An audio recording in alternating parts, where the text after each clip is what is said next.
안녕하세요. 잠들기 전 영화 생각, 잠들 생각입니다. 오늘은 2022년에 개봉한 서부전선 이상 없다라는 영화에 대한 생각을 나눠볼게요. 독일 영화고요. 넷플릭스 영화예요. 전 사실 전쟁 영화를 별로 안 좋아해요. 잔인한 전쟁의 참상을 보고 있는 게 마음이 편할 리가 없으니까요. 하지만 잘 만들어진 전쟁 영화는 꼭 봐야 한다고 생각하긴 해요. 왜냐면 분명히 일어난 일이고 지금처럼 평화로운 시기에 우리는 상상도 하지 못할 일들이 분명 일어났던 거니까요. 다시 그런 일이 일어남을 대비하는 건 너무 무서워서 거기까지 갈 필요는 없다고 생각하지만 분명 그런 일이 일어났었다. 그리고 그런 상황에서 인간이 이렇게까지 될 수 있다는 걸 알고 기억하는 건 굉장히 중요한 일이라고 생각해요. 그건 내가 지금 얼마나 운이 좋은 시기에 살고 있다는 걸 되새겨주기도 하고요. 인간이 얼마나 추악해질 수 있는지를 보여주기도 하고 삶의 의미를 다시 생각해보는 좋은 기회가 되기도 하거든요.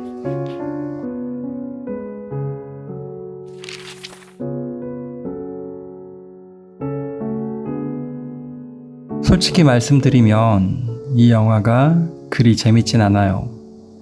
잔잔하게 사실적으로 전쟁을 그리고 있다고 생각해요. 한쪽 입장에서만 그리는 도취된 드라마나 승리 얘기 같은 건 없어요. 그렇기 때문에 오히려 전쟁을 왜 하고 있는지, 왜 이렇게 많은 사람들이 어떤 목적으로 죽어나가야 하는지에 대해 궁금해하고 분노하게 되죠. 어쩌면 그게 전쟁을 보는 소위 가장 보통 사람들의 입장일 수도 있을 것 같아요. 전쟁을 시작하고 전쟁의 상황을 주도하는 정치인, 장군 같은 사람들 말고요. 저에게 영화의 가장 큰 분노 포인트는 이 두 부류가 전쟁에 대해 느끼는 차이였어요. 직접 적군을 죽이는 일반 병들과 그걸 지휘하는 정치인, 장군들의 입장 차이요. 전쟁의 목적이 무엇인지도 모르고 상대를 죽여야 한다니까 죽이는 주인공 보이먼은 다른 일반 병사들과 다를 게 없어요.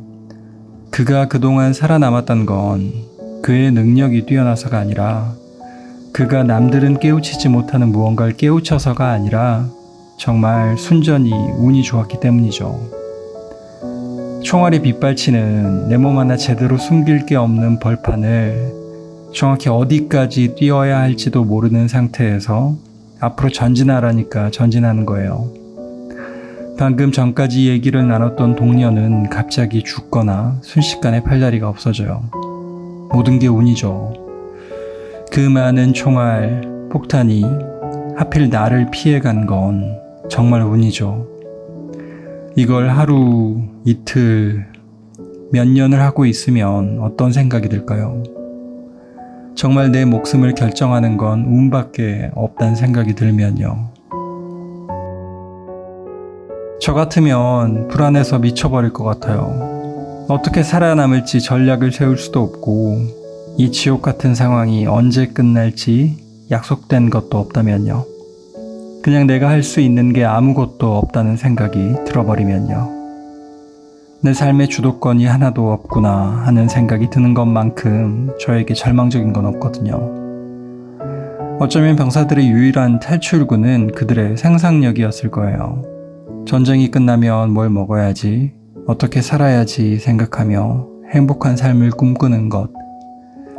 지금 할 수 없는 모든 것들을 생각하며 그땐 내 삶을 내가 결정할 수 있을 거라고 생각하는 게 지금 나의 목숨이 오직 운에만 달려있는 사람이 할 수 있는 유일한 자기 구원책이었을 거예요. 언젠가 이게 끝나기만 하면, 제발 끝나기만 하면 말이죠.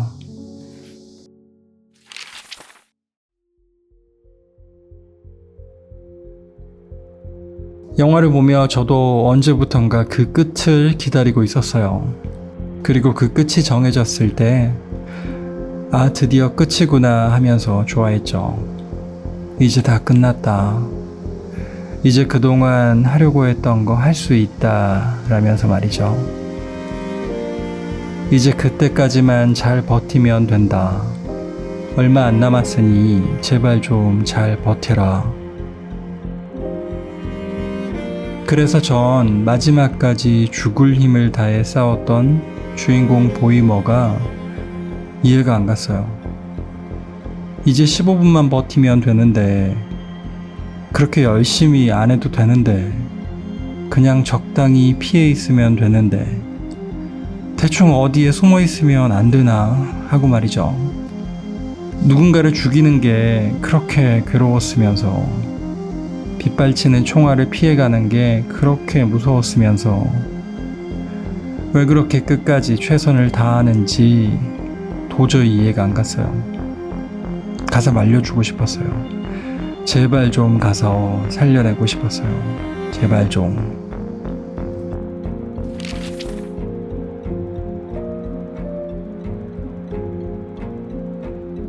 하지만 어쩌면 그렇게 생각하는 게 오만일지도 모르죠. 저는 그 상황에 충분히 있어 보지 않았으니까요.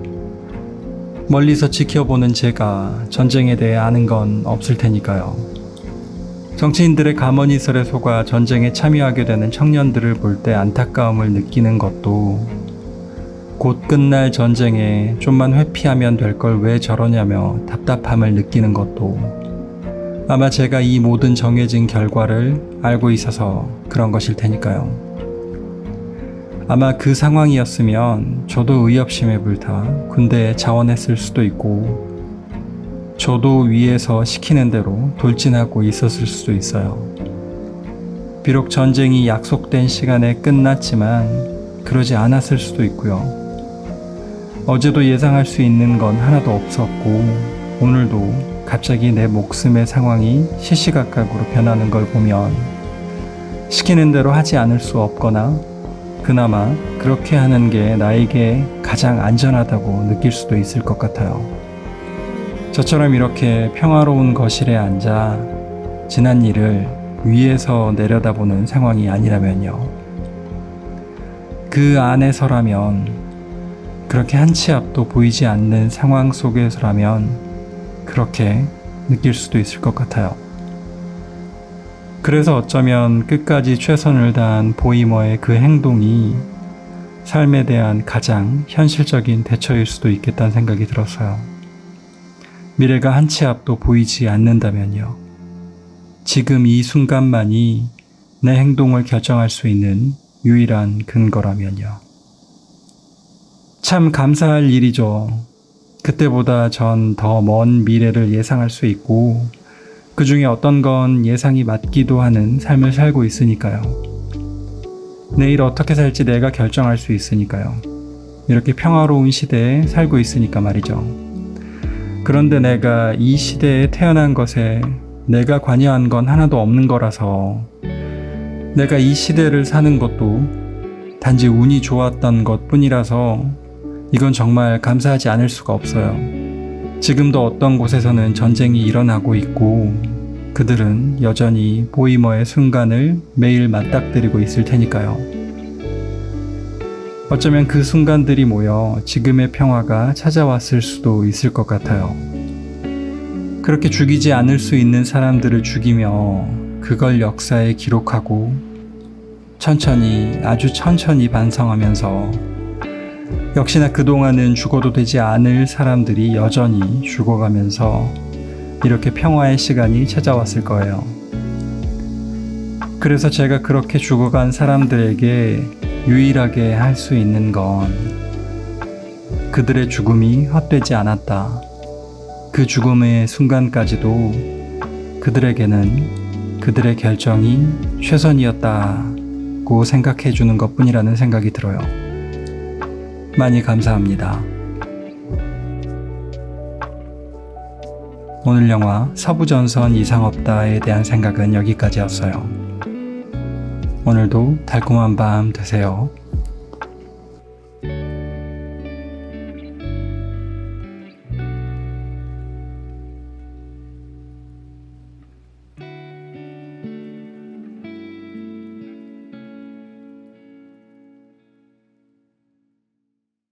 안녕하세요. 잠들기 전 영화 생각, 잠들 생각입니다. 오늘은 2006년에 개봉한 블러드 다이아몬드란 영화에 대한 생각을 나눠볼까 해요. 이 영화는 참혹해요. 인간의 탐욕이 얼마나 세상을 참혹하게 만들 수 있는지 보여주는 영화예요. 굉장히 훌륭한 영화라고 생각해요. 왜냐면 지난번 서부전선 이상 없다라는 영화처럼 이 영화 역시 인간이 어떤 존재인가를 보여주는 영화라고 생각하거든요. 참 추악한 모습이긴 하지만 그 역시 인간이 가지고 있는 모습이고 자칫 방심하면 나 역시도 그런 모습을 가질 수 있으니 알아두고 기억해두면 좋을 영화라 생각해요. 심지어 재미도 있답니다.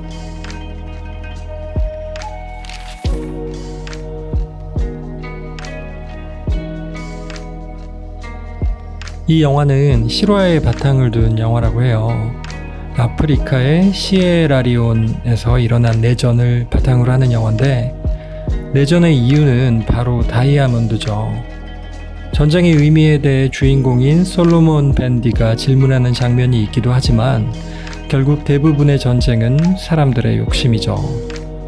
조금이라도 더 가져보겠다고 반짝이는 그 돌을 갖고 싶어서 비싸게 팔고 싶어서 전쟁이 생기는 거예요. 근데 재밌는 건 이건 굉장한 스포일러긴 하지만 결국 다이아몬드는 가장 다이아몬드에 대한 집착이 없었던 사람의 손에 들어가요.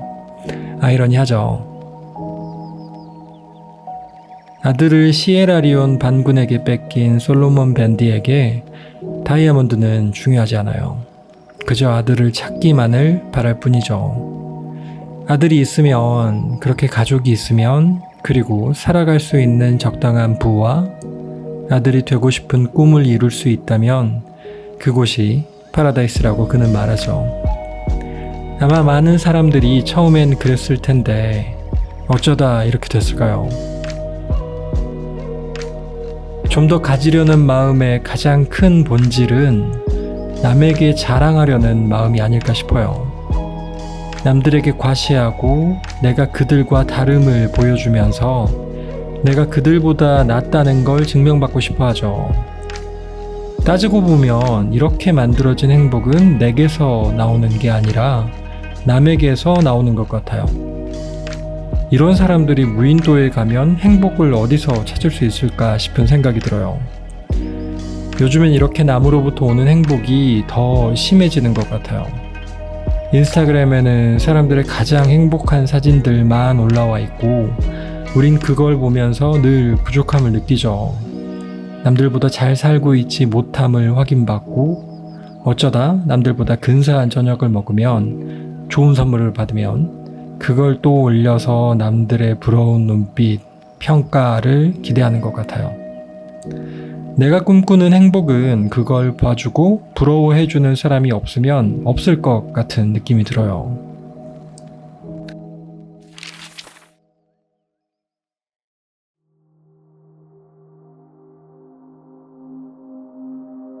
그래서 전 영화 속 매디 보웬이라는 여기자가 참 멋져 보였어요.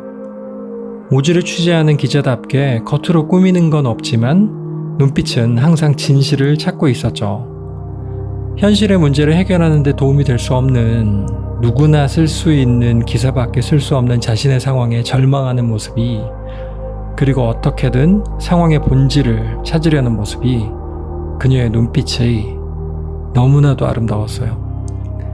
거기에는 남들의 평가와는 전혀 상관없는 자신 스스로 만들 진실과 세상에 대한 이해와 해결에 대한 의지가 가득했기 때문이죠. 물론 우리가 언제나 진실을 추구할 수만은 없다는 것에 공감해요. 그건 참 어려운 일이죠. 우리 마음속에는 늘 욕심이 일기 마련이니까요. 그리고 남들에게 우쭐하고 싶은 마음이 생기는 걸 참는 게 얼마나 어려운 일인 거 저도 공감해요. 돈 많이 벌어서 이것저것 해보고 싶은 거 다 해보면서 살고 싶은 거 누가 원하지 않겠어요. 근데 내가 해보고 싶다는 그 이것저것이 정말로 내가 원하는 것인지는 따져볼 일이라고 생각해요. 어쩌면 그 일이 또다시 남들에게 보여주고 싶은 일이고, 그걸 위해 돈이 필요한 거고, 그걸 위해 욕심이 통제가 안 되는 상황이라면 어쩌면 우리도 시에라리온에서와 같은 작은 전쟁을 우리 안에서 하고 있는 것일지도 모른다는 생각이 들어요. 사실 정말 필요한 거, 내가 정말 원하는 게 뭔지를 안다면, 나만 원하는 게 뭔지를 안다면 그걸 행하는 방법은 생각보다 심플할지도 모르겠다는 생각이 들어요.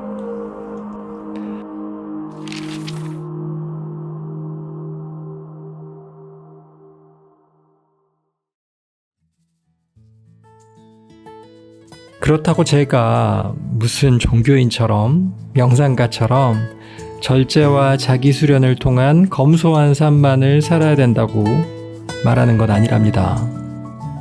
전 사업가가 되게 멋있는 사람이라고 생각하거든요. 어떤 비즈니스를 일으키고 그걸 통해 돈과 서비스의 흐름을 만들고 그걸 통해 직원들이 생계를 꾸릴 수 있고 사람들이 필요한 무언가를 제공한다는 건 참 의미 있는 일이라고 생각해요. 어쩌면 자본주의 시대에 그만큼 의미 있는 일도 흔치 않다고 생각해요. 그건 사람을 돕고 사회를 활성화하는 일이잖아요. 다만 놓치지 말아야 할 건 사업의 본질이라고 생각해요. 이익을 추구할 때 사람과 사회를 놓치지 않는 거요. 재밌는 건 큰 사업을 성공시킨 사람들에겐 이런 공통점이 보인다는 거예요. 삼성의 창업자이신 이병철 회장의 경영 철학 중 하나가 사업 보국인 것에도 스티브 잡스가 다르게 생각하는 것을 강조하며 인간의 경험을 다르게 해석하는 것에도 일론 머스크가 인간의 이동 방식과 인간의 삶의 바운더리의 한계를 극복하고 싶어하는 것에도 모두 이익보다 사람과 사회가 먼저인 태도가 있었다고 생각해요. 그리고 결국 지속 가능한 큰 부를 이룬 사람에게서는 정말 놀랍게도 공통적으로 사람에 대한 고민과 우리 모두의 문제를 해결하고 싶어하는 욕망들이 보이죠. 매디 보웬이 보는 진실이 대부분에게는 진실로 보이지 않을 수도 있어요. 스티브 잡스나 일론 머스크의 그것도 마찬가지죠. 근데 중요한 건 최소한 그들은 자신의 해석으로 진실을 규명해 보려고 했다는 점 같아요. 맞든 틀리든 내가 남을 관찰하고 내가 남을 해석하고 내가 옳다고 생각하는 솔루션을 내는 거요. 그리고 그렇게 치열하게 고민하고 노력하다 보면 언젠가 남들의 동의를 받을 수 있는 순간이 온다고 생각해요. 그렇게 나에게서 시작된 것이 우리의 문제를 해결하는 시점이 온다고 생각해요. 그리고 그러다 보면 다이아몬드는 어느덧 우리 손에 있겠죠. 그것만을 바라보면서 달려온 게 아닌데도 말이죠. 욕심으로 만들어진 블러드 다이아몬드가 아니라 나만 만들어낼 수 있는 유일무이한 어떤 거요. 행복이라는 다이아몬드는 그런 게 아닐까 싶어요. 오늘 영화 블러드 다이아몬드에 대한 생각은 여기까지였어요. 오늘도 달콤한 밤 되세요.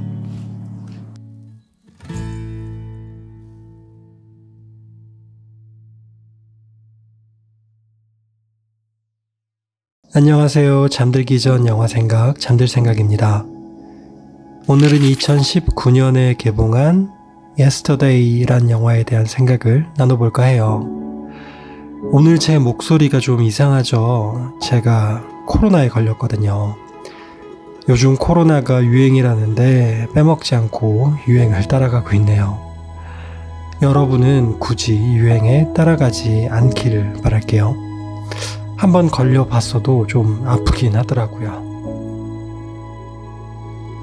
여러분 비틀즈 좋아하시나요? 만약 그렇다면 이 영화 정말 괜찮아요. 사실 아니어도 가볍고 즐겁게 볼만해요. 한순간 세상이 비틀즈와 그들의 노래를 전혀 기억하지 못하게 돼요. 주인공 잭 말고는요. 맞아요. 환타지긴 한데 좀 귀엽지 않나요? 내용도 재밌는데 오랜만에 비틀즈의 명곡들을 다시 들어보는 것도 좋답니다. 그 가사들의 뜻을 자막으로 볼 수 있는 것도 전 참 좋았어요. 특히 저도 비틀즈 노래는 많이 안다고 생각했는데 In My Life라는 노래는 이 영화에서 처음 들었어요. 정말 좋더라고요. 지금도 그 노래를 들으면서 이 리뷰를 쓰고 있답니다. 한번 들어보세요. 비틀즈 찐팬 분들께는 좀 죄송하지만 전 이 노래는 오히려 비틀즈 버전보다 영화 속 잭 말릭의 버전이 더 감미롭긴 하더라고요.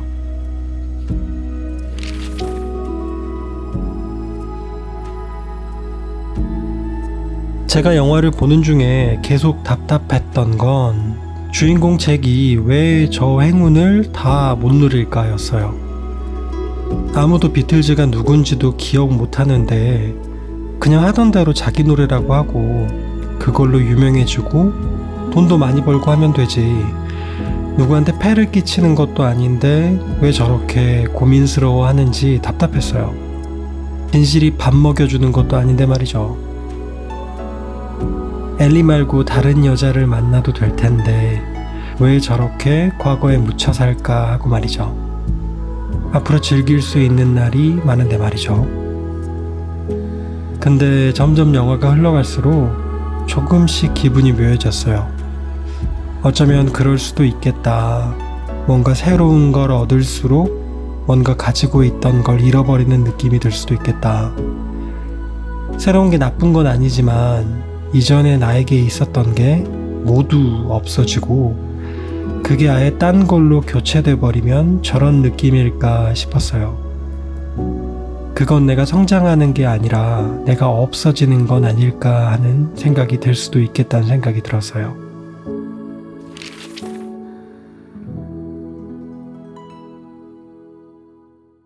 진실에는 양면성이 있는 것 같아요. 갑자기 바뀌어 버리는 건 진실이 아닐 수도 있다는 생각이 들어요. 물론 이건 사람들이 얼마나 열광하는가와는 전혀 다른 문제일지도 몰라요. 왜냐면 사람들이 열광하는 건 어쩌면 진실이 아닐 수도 있으니까요. 새로운 것, 이제까지 보지 못한 것에, 그런 자극적인 것에 사람들은 쉽게 반응할지도 모른다는 생각이 들었어요. 왜냐면 신기하잖아요. 그건 나는 할 수 없는 어떤 것이잖아요. 그래서 어쩌면 천재성은, 예술성은 원래 나를 완전히 깨부수고 지워버릴 때 나오는 것일 수도 있겠다는 생각이 들어요. 그리고 그래서 많은 예술가들이 그렇게 불안한 삶을 살았을 수도 있겠다는 생각이 들어요. 왜냐면 늘 과거의 나를 지우고 새로움을 발견해야 하니까요. 어쩌면 그것이 어떤 이들에겐 새로운 진실일 수도 있겠지만요. 누군가의 천재성이 이제껏 발견하지 못한 새로움이 다른 누군가에게는 진실처럼 느껴질 수도 있겠지만 왠지 전 오래된 것에 더 진실함을 느껴요. 시간의 오래됨도 그렇지만 그보다 더 중요한 건 예전부터 지금껏 쌓여온 것에 대해 저는 진실함을 더 느끼는 것 같아요. 한순간에 전기 충격을 받은 듯 번뜩이는 영감으로 갑자기 태어난 게 아니라 조금씩 여러 노력들이 차곡차곡 쌓아 올려진 것들 말이죠. 그 과정에서 고민도 있고 실패도 있었지만 그리고 그 중간에 몇 번의 흔들림도 있었겠지만 그 많은 것들을 이겨온 혹은 지더라도 결국엔 지나온 시간들 속에서 그 버텨냄 속에서 전 진실을 느끼는 경우가 많았던 것 같아요. 그래서 전 갑자기 튀어나온 천재성보다 오랜 시간의 노력 끝에 결국 탄생한 지난한 과거를 가진 천재성을 더 좋아해요. 많은 경우 저를 단단하게 만든 건 그런 것들이었거든요. 그래서 잭이 지난 오랜 시간 동안 엘리가 자신을 응원해줬던 걸 잊을 수가 없었겠구나 하는 생각이 들었어요. 그 응원이 자신이 버틸 수 있도록 지켜줬을 테니까요. 그 응원과 자신이 하나가 됐고 그게 그에게는 진실이었을 테니까요. 그렇다고 과거에 사로잡혀 앞으로 전진하지 못하는 게 좋다는 뜻은 아니에요. 하지만 내 마음의 중심을 잡고 있는 걸 잃어버리면 다시 어디서부터 시작해야 할지 모를 때가 있으니까요.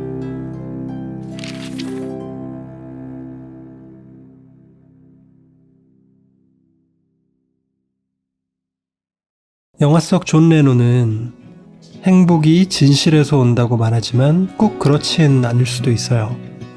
어떤 행복은 돈이나 명예에서 올 수도 있죠. 그건 아마 추구하는 사람의 성향에 따라 다를 것 같아요. 그런데 여지껏 저에게 한 가지 분명한 건 돈이든 명예든 진실이든 완전히 나와 연결된 것, 절대로 나와 떨어질 수 없는 것이 있을 때야 비로소 내가 불안하지 않다는 거였어요. 그래서 저에게 진실이 그렇게 중요하게 느껴졌던 것 같아요. 그건 저에게 떨어질 수 없는 거라 안전하게 느끼니까요. 그리고 그건 내가 보낸 시간, 경험, 사람에 대한 마음이었죠. 사람 역시 저에게 그렇게 진심을 보여주었던 사람에게 비로소 안정감을 가졌던 것 같아요. 물론 그렇게 믿었다가 실망한 몇 번의 경험들도 있었지만요. 저에게도 물론 돈이나 명예는 중요하고 어떤 부분에서는 그런 게 저의 진실을 지탱해 주기도 해요. 많은 경우 제 진실을 지킬 수 있는 좋은 수단이 되기도 하죠. 그래서 아마 처음에 제게 주저함이 그렇게 이해가 안 됐었나 봐요. 답답했어요. 그런데 갑자기 그런 생각이 들었어요. 어쩌면 이 답답함이 내가 뭔가를 놓치고 있어서 그런 것일 수도 있겠다는 생각이 들었어요. 어쩌면 이렇게 당연하게 돈과 명예로 진실을 표현하는 것에 그것에만 반응하는 사람들에 너무 둘러싸여 있어서 그게 나의 다른 눈을 가리고 있을 수도 있겠다는 생각이 들었어요. 어쩌면 돈과 명예보다 더 중요한 걸 못 보고 있다는 생각이 들었어요. 이런 생각은 좀 철이 없나요? 걱정 마세요. 그래도 저 돈 열심히 벌 거예요. 한 번도 거기에 게을리한 적은 없답니다. 하지만 한 가지 자극은 너무 잊진 말아야겠다는 거였어요. 분명 내가 수단으로 생각하는 것 너머에 진실이 있다는 것 말이죠. 수단이 진실은 아니다.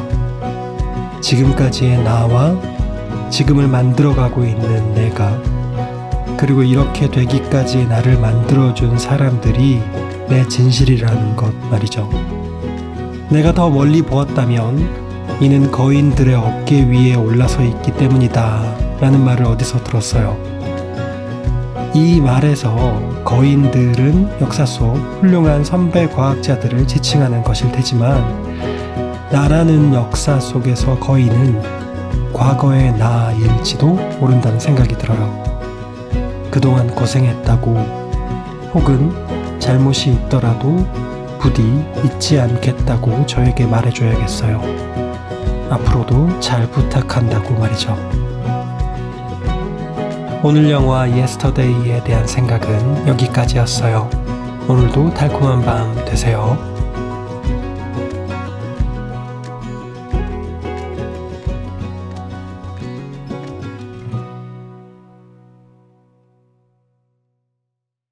안녕하세요. 잠들기 전 영화 생각, 잠들 생각입니다. 오늘은 2018년에 개봉한 인스턴트 패밀리란 영화에 대한 생각을 나눠볼까 해요. 이 영화는 가벼운 주제는 아닌데 가벼운 마음으로 즐겁고 유쾌하게 볼 수 있는 영화예요. 보고 나면 기분이 좋아지는 그런 영화예요. 입양에 관한 이야기를 다루고 있어요.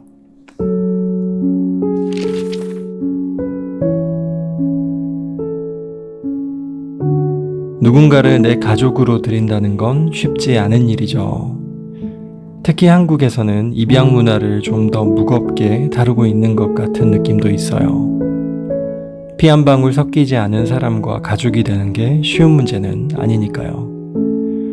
왠지 가족이라면 어떤 이성적인 이유로 설명할 수 없는 연결고리가 있어야 할 것 같고, 내가 낳은 자식일 경우에만 그런 연결고리가 생길 수 있을 것 같잖아요. 어쩌면 피 한 방울 섞이지 않은 사람과 그런 연결고리를 만들기는 쉽지 않을 수도 있어요.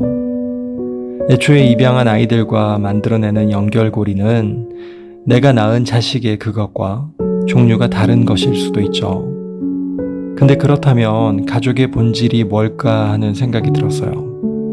나와 같은 유전자를 가지고 있다는 것, 그래서 나를 닮았을 거라는 믿음, 그리고 그래서 나의 어떤 것을 내 자식이 세상에 계속 이어나가 줄 거라는 믿음. 그렇게 나는 혹은 내 핏줄이 계속 영원할 거라 생각하는 믿음일까 하는 생각이 들었어요. 내가 느끼는 연결고리만큼 결국 내 자식도 그걸 느끼게 될 테고, 결국 내 자식이 나를 지켜줄 거라 생각하는, 그렇게 나도 언젠간 보호받을 수 있을까라는 안전함을 내가 내 자식을 보면서 느끼는 게 아닐까 하는 생각이 들었어요. 그런데 그런 이성적인 추론 말고 그냥 직관적으로 느껴지는 게 사실 더 큰 것 같아요. 이 아이를 내가 지켜주고 싶다. 이 아이가 행복했으면 좋겠다. 이 아이를 위해서라면 내 목숨까지 바칠 수 있겠다 하는, 누군가를 마음껏 사랑하고 누군가에게 마음껏 잘해주고 싶은 본능 같은 거 말이죠. 그런 본능이 자식을 낳은 모든 부모에게는 있는 것 같아요. 누가 시키지도 않았는데도 그건 자연스럽게 생기는 거죠. 아이가 태어나고 내가 없으면 곧 죽을 수도 있을 것 같은 연약한 생명체가 조금씩 커가고 뭔가를 배워가고 하나의 사람이, 인격이 점점 더 독립적인 개체가 되어가는 걸 보다 보면 그 본능은 너무나도 자연스럽고 소중하게 생겨버리는 거죠.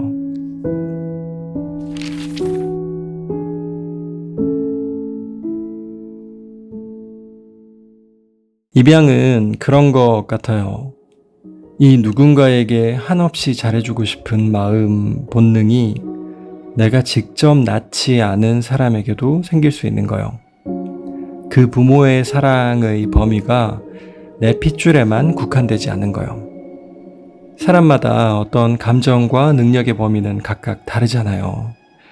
예를 들어 어떤 사람은 내 가족에게만 강한 사랑을 느끼는데, 어떤 사람은 동물에게도 느끼고, 어떤 사람은 식물에게도, 어떤 사람은 좀 더 범위가 넓어져서 무생물, 더 크게는 지구에도 가족에게만큼의 강한 사랑을 느끼잖아요.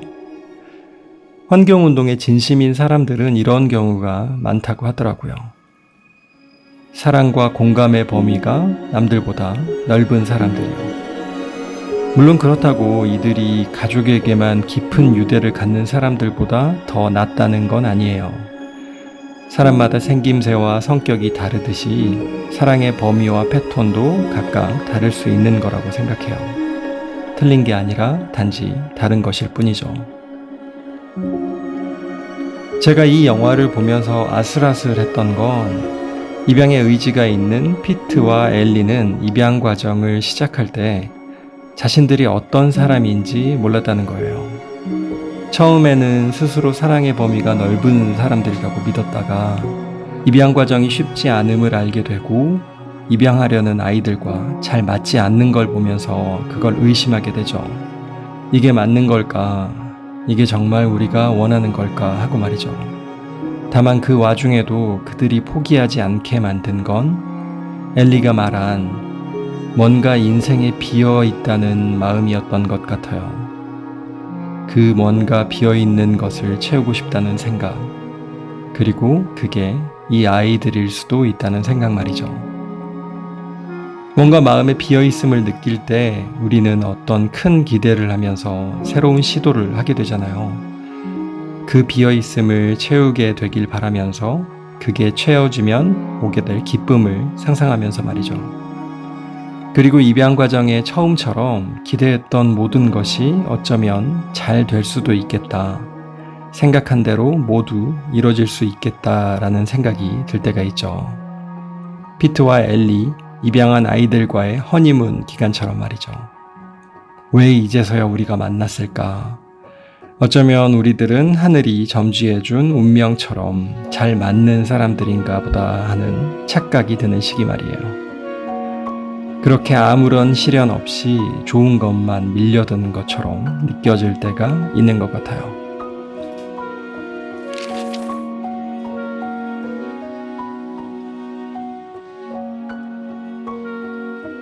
근데 전 이 영화가 그 시기가 무너지는 걸 보여줘서 좋았어요.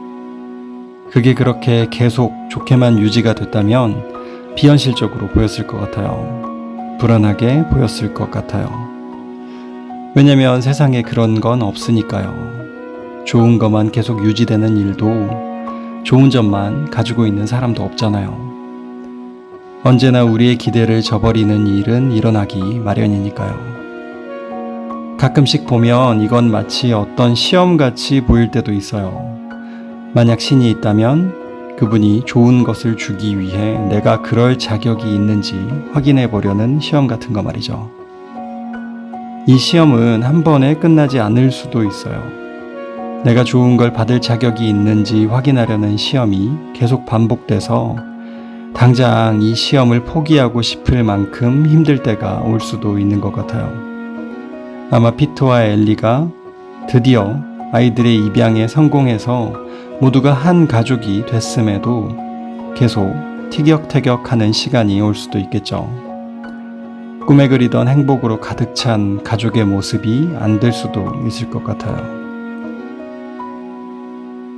그런 생각이 들 때면 그럼 과연 내가 기대했던 진짜 좋은 거, 진짜 행복은 언제 오는 걸까 하는 생각이 뒤를 이어요. 이 시험의 시기가 빨리 끝나고 그 행복의 시기가 얼른 왔으면 좋겠는데 이거 언제 빨리 끝나지 하는 조바심이 들 때도 있어요. 지금이 끝나고 그때가 오기만 하면, 얼른 오기만 하면 모든 게 해결되고 비로소 난 궁극의 행복을 느낄 것 같은 마음이 드는 거요. 하지만 문득 어쩌면 지금이 바로 그때일지도 모른다는 생각이 들었어요.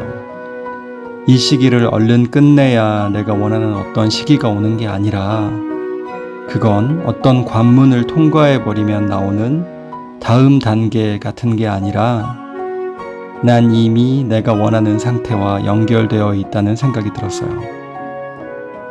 인생은 계단처럼 한 단계와 다음 단계가 뚝뚝 끊어져 있는 게 아니라 스펙트럼처럼 경계가 눈에 보이지 않을 만큼 모든 서로가 자연스럽게 연결되어 있다는 거요.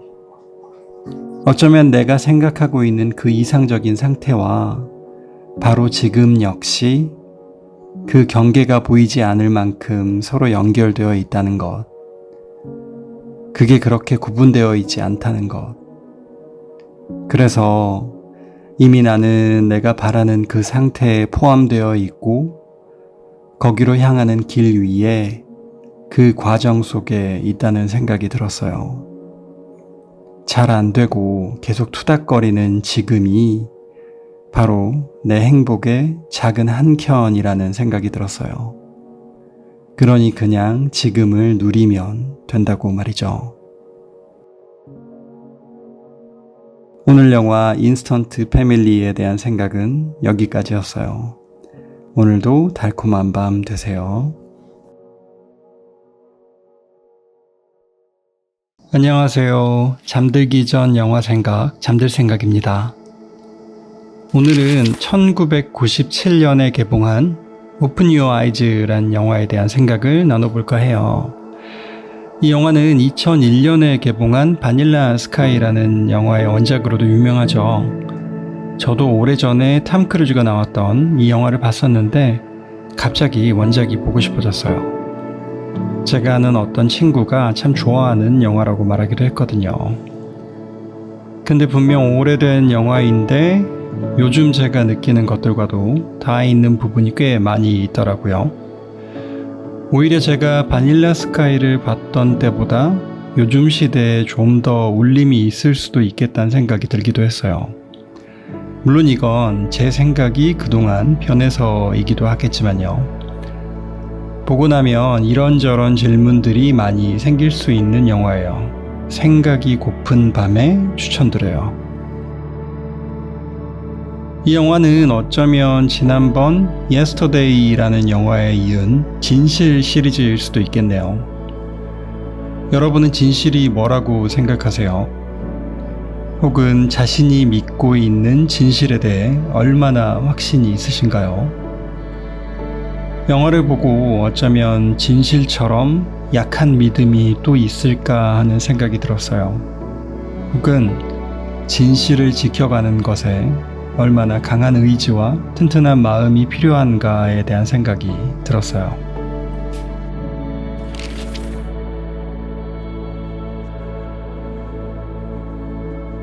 주인공 세자르는 모든 걸 가진 인물이에요. 잘생긴 얼굴, 몸매, 부모님에게서 물려받은 재산, 여유 있는 성격. 모든 여자가 좋아할 법한 모든 것을 다 가지고 있어요. 매력 덩어리죠. 그래서인지 웬만한 여자에겐 만족을 못해요. 그런데 그런 그의 마음을 완전히 사로잡는 여자를 발견하게 돼요. 그리고 그녀 역시 세자르를 좋아하게 되고요. 하지만 그날 불의의 사고를 당하게 되고 그는 잘생긴 그의 얼굴을 잃게 돼요. 완전히요. 예전과 달리 추악한 모습으로 변해버린 자신의 얼굴을 보며 그것 말고도 이미 자신이 가지고 있는 것보다 잃어버린 것에만 집착하게 되죠. 왜 안 그러겠어요? 태어나면서부터 가지고 있던 것에 감사함을 느끼기는 쉽지 않잖아요. 그때부터 그의 모든 행동에는 매력이 없어져요. 늘 화가 나 있고 부정적이고 사람들을 의심하고 공격적이에요. 누군가 쉽게 아무 의미 없이 하는 말에도 늘 곤두서 있죠. 하는 말마다 진위가 뭔가 하고 꼬치꼬치 캐묻는 그를 보면서 사람들은 당황스러워하죠. 근데 이걸 보니까 그런 생각이 들더라고요. 아, 맞다. 결국 사소한 것에 집착하는 건 다른 사람이 보기에 참 매력 없어 보이는 행동이구나. 왜 연애할 때도 상대방이 아무 생각 없이 한 사소한 말투나 카톡에 지나치게 의미 부여하고 오래 생각해서 혼자 상상의 나래를 펼치는 거 좀 매력 없잖아요. 뭔가 여유가 없어 보인달까요? 뭔가 대수롭지 않을 일에 집착하는 걸 보면 나한텐 별로 중요한 일이 아닌 것에 누군가 집착하는 걸 보면 저 사람은 신경 쓸 게 어지간히도 없나 보다 하는 생각이 들죠.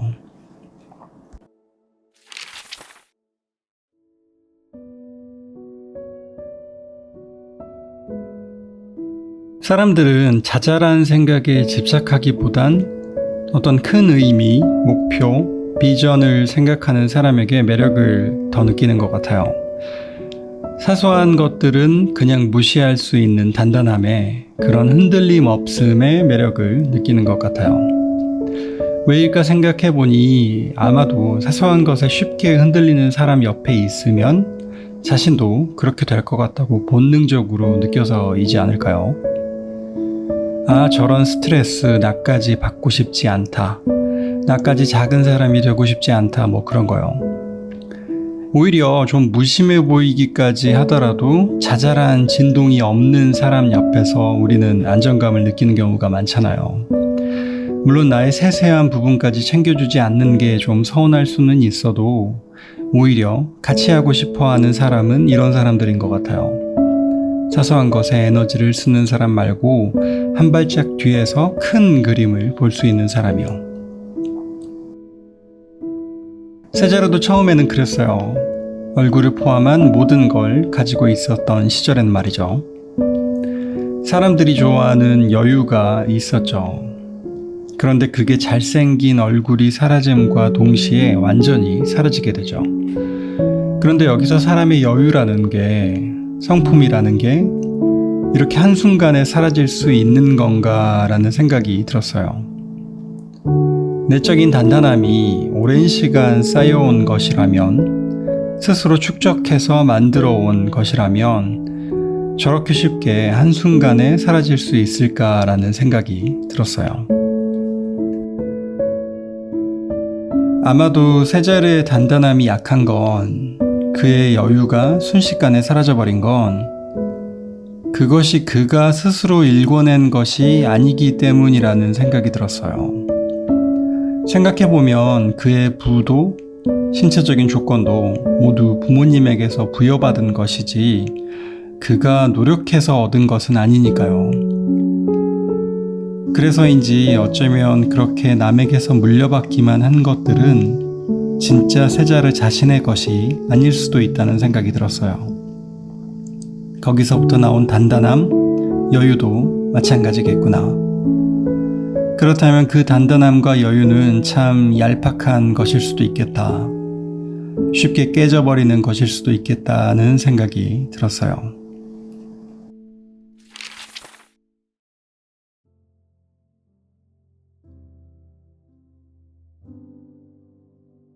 전 어떤 사람의 성품이 그 사람의 진실에 가깝다고 믿거든요. 그 사람이 어떻게 생겼는지, 얼마만큼의 돈이 있는지와 상관없이 그 사람의 생각하는 방식과 삶을 바라보는 뷰가 결국 그 사람의 본질과 진실에 가깝다고 생각해요. 그렇기 때문에 저는 태도, 습관 같은 것들이 중요하다고 생각하죠. 그건 성품이 발현되는 방식을 보여주는 거니까요. 어떤 일이 일어났을 때 거기에 대해 해석하고 반응하는 방식, 혹은 아무 일도 없을 때 자신을 움직이는 패턴 같은 것 말이죠. 부와 명예는 시기와 운에 맞춰서 따라올 수도 있고 아닐 수도 있는 거라고 생각해요. 하지만 오랜 시간 중요한 가치를 유지하는 사람들에게 따라올 것은 따라오는 것 같긴 하더라고요.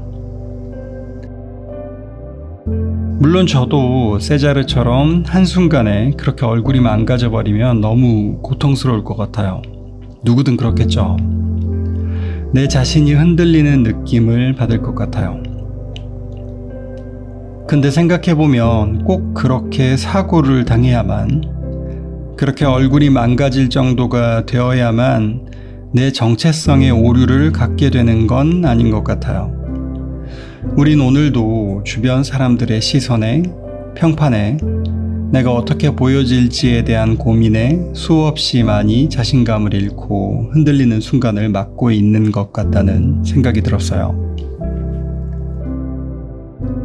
결국 모든 것이 꿈속이라는 것을 알게 되었을 때 꿈을 제작한 제작자는 얘기하죠. 모든 게 이미지라고요. 어쩌면 세자르의 진실을 규정했던 건 실제로 자신의 얼굴이 어떻게 생겼느냐보다는 자신의 얼굴을 남들이 어떻게 평가할지에 대한 생각이었을지도 모른다는 생각이 들었어요. 남들의 생각에 대한 생각이요. 그리고 그렇게 자신의 진실이 자기 밖에 있어서 저렇게 불안한 거구나 하는 생각이 들었어요.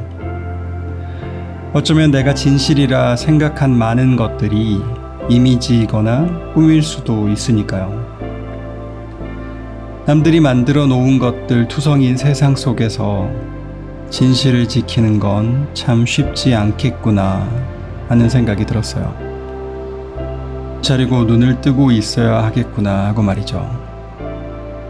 어쩌면 우린 지금도 꿈을 꾸고 있는 것일 수도 있으니까요. 오늘 영화 오픈 유어 아이즈에 대한 생각은 여기까지였어요. 오늘도 달콤한 밤 되세요.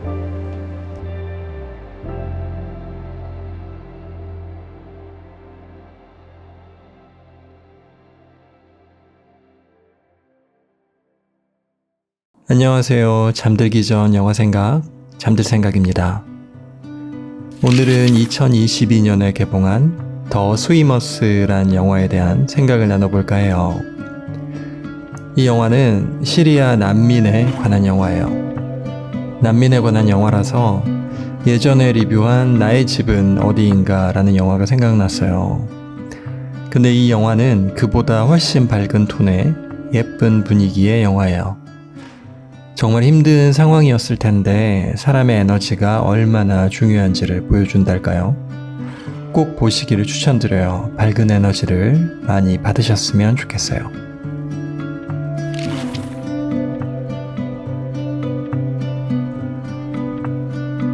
영화에서 제가 가장 뜨끔했던 부분은 코치 스벤의 말이었어요. 시리아의 수영 유망주였던 주인공 유스라는 시리아 내전으로 인해 시리아를 떠나 독일로 오게 되어 난민이 된 거죠. 독일에서 자신이 직접 찾은 수영 코치 스벤에게 물어요. 왜 올림픽에서 메달을 따지 못했는지요. 그때 스벤은 잠시 머뭇거리다 말하죠. 자신을 믿지 못했다고요. 자신을 이기려고 싸운 게 아니라 지지 않으려고 싸웠던 것 같다고요. 이 말을 듣는데 갑자기 전기 같은 게 왔어요. 제가 했던 생각들과 비슷해서요. 살다 보면 가끔씩 어떤 시험 같은 걸 마주칠 때가 있죠. 되게 나에게 중요한 일들이고 내 주변 사람들의 이목이 집중된 일이기도 하죠. 스벤에게 올림픽 출전 같은 거요. 그런데 그런 때가 오면 둘 중 하나의 기로에 놓이게 되는 것 같아요. 내가 어떤 입장을 취하게 될 것인가에 관해서요. 하나는 완전히 몰입해서 끝까지 가보는 거고, 하나는 이쯤 했으면 됐다 하고 이제 아름답게 마무리할 때를 찾는 거죠. 코치 스벤이 올림픽에서 가졌던 마음은 후자였던 것 같아요. 저도 그랬던 적이 많았고요. 당연히 전자이고 싶은데 어느 순간 후자를 택하고 있는 저를 보면서 이 시험이 끝날 때쯤에 아쉬워하죠. 좀 더 나를 던졌어도 됐었구나. 나 좀 더 할 수 있었구나 하고 말이죠. 나를 완전히 던져서 몰입할 수 있었던 기회가 있었는데 그러지 못한 것에 대한 후회 같은 거예요. 그리고 왜 그때는 이런 생각을 못했을까 하는 생각으로 이어지죠. 왜 나는 좀 더 나를 믿지 못했을까? 나는 대체 뭘 두려워했을까 하고 말이죠.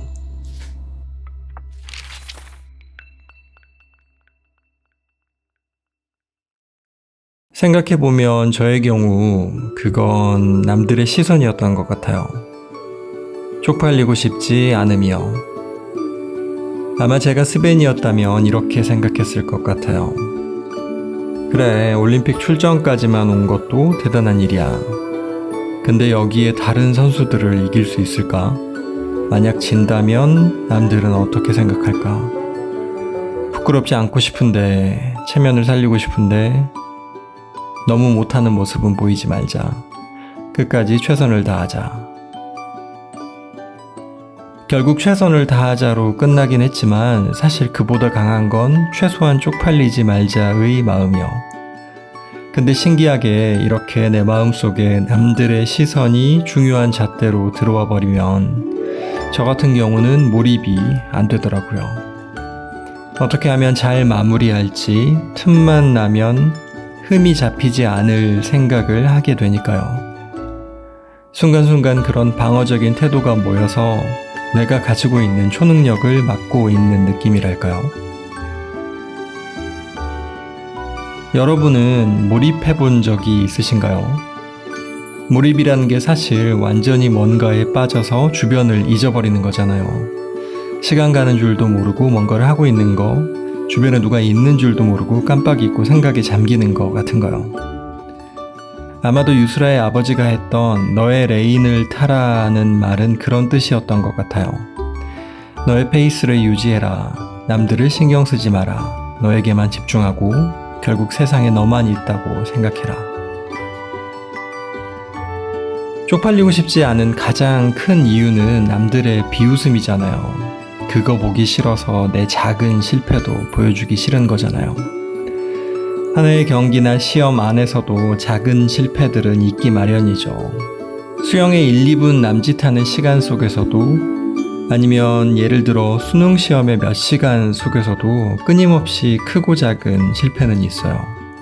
우리가 그동안 어떤 노력과 훈련을 했든 상관없이요. 그리고 그 작은 실패의 순간순간마다 그걸 무시하고 넘길지 아니면 이게 남들에게 실패로 인식될까봐 커버해야 할지 순간순간의 고민이 찾아오는 것 같아요. 그리고 이 픽셀과 같은 고민의 과정, 이에 대한 본능적인 반응과 대처들이 모여 전체의 결과를 만든다고 생각해요. 판단조차 없이 무시하고 넘기는 경우도 있고 아니면 이거 어떡하지, 망하면 어떡하지 라는 걱정이 들 때도 있죠.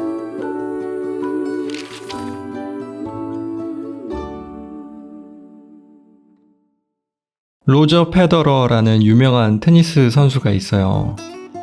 지금은 은퇴했지만 나달, 조코비치와 함께 빅3의 시대를 이끌었던 최고의 테니스 선수였죠. 1500번이 넘는 그의 평생 경기 동안 승률이 80%가 넘었으니까요. 근데 그가 다트머스라는 대학의 졸업연설에서 이런 말을 했어요. 자신의 한 세트당 평균 승률은 54%밖에 안 된다고요. 테니스는 3세트 혹은 5세트가 모여 하나의 경기를 만드는데 거기서 한 세트의 승률은 절반이 조금 넘을 뿐인 거죠. 아마도 제 추측에 한 포인트의 승률로 넘어가면 이 수치는 더 작아지거나 어떻더라도 결국 반반의 확률 근처에 있을 것 같아요. 결국 픽셀 단위의 순간을 보면 뭔가를 압도적으로 잘하기는 힘들다는 거죠. 다르게 보면 그만큼 우리는 작은 실패 그리고 그로 인한 작은 쪽팔림의 위험에 계속 노출되어 있는 거고요.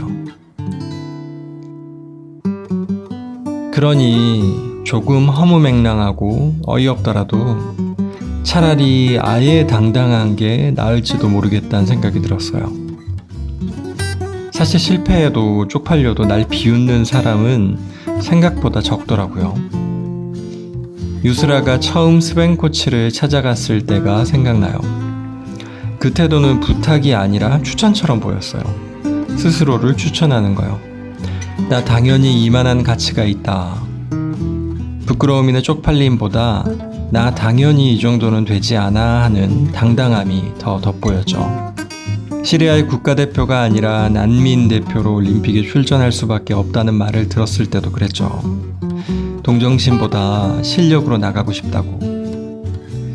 이쯤이면 만족할 만한 순간에서 유스라는 계속 자신의 가치를 믿었어요. 어쩌면 철없는 고마움을 모르는 태도로 보일 수도 있지만 그녀는 너무도 자신이 그럴 가치가 있는 사람이라고 믿고 있는 것 같았어요. 거기에 엄청난 에너지가 있는 것처럼 보였죠. 그러고 보니 사실 이기려고 싸우는 게 별거 아닌 것일 수도 있겠다는 생각이 들었어요. 가끔 저런 철없음, 저런 당당함도 보기 좋다는 생각이 들었어요. 남들 생각 따위보다 내가 얼마나 가치 있는지에 집중하다 보면 어쩌면 픽셀 단위의 실패들은 그냥 무시하고 넘어갈 수 있지 않을까 하는 생각들이 들었어요. 그렇게 나만의 레인을 탈 수 있지 않을까 하는 생각이 들었어요. 그렇게 몰입의 즐거움을 맛볼 수 있지 않을까 하고요. 오늘 영화 더 스위머스에 대한 생각은 여기까지였어요. 오늘도 달콤한 밤 되세요. 안녕하세요. 잠들기 전 영화 생각, 잠들 생각입니다. 오늘은 2021년에 개봉한 The Last Letter란 영화에 대한 생각을 나눠볼까 해요. 이 영화는 누군가의 애틋했던 숨은 얘기를 몰래 훔쳐보는 듯한 재미를 느낄 수 있어요. 단서들을 하나씩 찾으면서 다음 얘기는 뭘까 하고요. 근데 물론 그것도 재밌긴 하지만 전 보는 내내 내가 사랑에 대해 얼마만큼 알고 있을까라는 질문이 들었어요. 무엇이 사랑을 만들어주는 걸까 하는 생각과 함께요. 오늘은 중간에 끊지 않고 한 번에 가볼게요. 처음부터 영화의 내용을 살짝 말씀드리자면 주인공 제이는 부유한 사업가와 결혼해서 풍족한 삶을 살고 있어요. 그리고 다른 주인공 B는 제이의 남편을 취재하러 온 기자이고 바람을 피고 이혼을 해서 혼자가 된 남자예요. 그리고 이 둘은 곧 사랑에 빠지게 돼요. 풍족한 삶을 살고 있는 여자와 바람을 폈던 남자. 사랑의 시작에서 이 두 가지 조건은 전혀 방해가 되지 않아요. 아마도 그건 본능적인 끌림이었을 테니까요. 같이 시간을 보내게 되면서 서로의 매력을 발견하는 먼 미래를 바라보지 않는 그런 끌림이요. 어쩌면 사랑의 시작은 늘 그런 것 같기도 해요. 일단 궁금한 것, 몸이 끌리는 것 말이죠. 일단 이것도 사랑이냐고 한다면 어떤 사람은 아니라고 부를 수도 있을 것 같아요. 그건 한때 불장난에 불과하다, 육체적인 탐닉에 불과하다 같은 거요. 만약 이게 사랑이 아니거나 혹은 덜 사랑이라면, 그래서 이 관계가 그나마 유지될 수 있었던 거라면, 언제나 문제는 여기서 더 사랑을 원했을 때 발생하게 되죠. B는 이제 제이와의 관계가 달라지길 바래요. 짧은 순간에 불꽃 같았던 마음과 끌림 이상을 원하게 되죠. 그는 제이가 그에게 완전히 와주길 바라게 돼요. 영화를 보셨다면 느끼셨을 텐데 바로 이때부터가 사랑의 관점이 달라지는 때죠. 이때부터는 앞서 미뤄놓았었던 조건들을 보게 되니까요. 돈은 충분한지, 주변의 비난을 어떻게 감당할지, 상대방이 나에 대해 느끼는 감정이 일시적인 것인지 아닌지를 걱정하는 제이를 보면 처음에 짧은 사랑과는 관점이 많이 달라진 게 보이죠. 왜냐면 미친 듯이 누군가에게 빠져버려서 아무것도 분간 못하는 불같은 것도 사랑이지만 그 이후의 사랑은 삶이니까요. 생활이니까요. 그리고 어쩌면 우리의 일상생활에서 중요한 건, 우리의 일상생활에 더 영향을 많이 미치는 건 사람들이 흔히 말하는 조건들일 수도 있으니까요. 우린 흔히 순수한 사랑을 조건을 따지지 않고 상대방만을 바라보고 위하는 마음 같은 걸로 정의하잖아요. 그러면서 사랑에 돈, 집안, 배경, 학력 같은 조건들을 보는 사람들을 속물 같다고 비난할 때도 있죠. 저도 어렸을 때는 이런 생각이 더 강했던 것 같아요. 근데 생각해보면 순수성이 뭐라고 사람들은 그 순수함을 지키려고 노력하는 걸까 하는 질문도 들어요. 순수한 사랑, 순수한 열정, 뭐 그런 거요. 순수함이라는 건 어떤 핵심을 빼고 나머지 것들은 모두 덜어내서 꼭 필요한 한 가지만 남기겠다는 건데, 살다 보니 정말 우리 삶이 그럴 수 있을까 하는 생각이 들었어요. 당장 오늘의 저만 봐도 온통 생각이 뒤죽박죽인데, 하던 일이 잘 될 때도 한 번에 다 풀린 적은 없는데 오히려 의도한 대로 흘러가지 않는 게 대부분인데, 그리고 그러다 보면 예상치 못한 일들이 자꾸 끼어들어서 처음에 의도가 바뀌는 일도 허다한데, 여기서 순수함이라는 게 뭘까 하는 생각이 들었어요.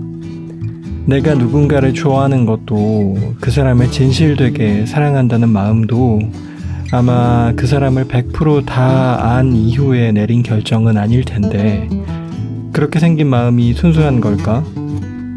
또 사람과 상황은 계속 변하는데, 그럼 난 여기서 그 사람의 무엇을 바라보는 게 그 사람을 온전히 이해하는 걸까? 이해할 수 없는 것에 순수할 수 있을까라는 생각이 들었어요. 이제 와서 보면 전 순수란 세상에 없는 거라고 생각해요. 어쩌면 순수라는 개념은 내가 다 감당할 수 있다고 생각하는 오만에서 나오는 것일 수도 있다고 생각해요. 내가 좋아하지 않는, 나에게 맞지 않는 상대방의 조건들에 대해서도 어떠한 상황에서도 내가 다 감당할 수 있다고 생각하는 오만이요.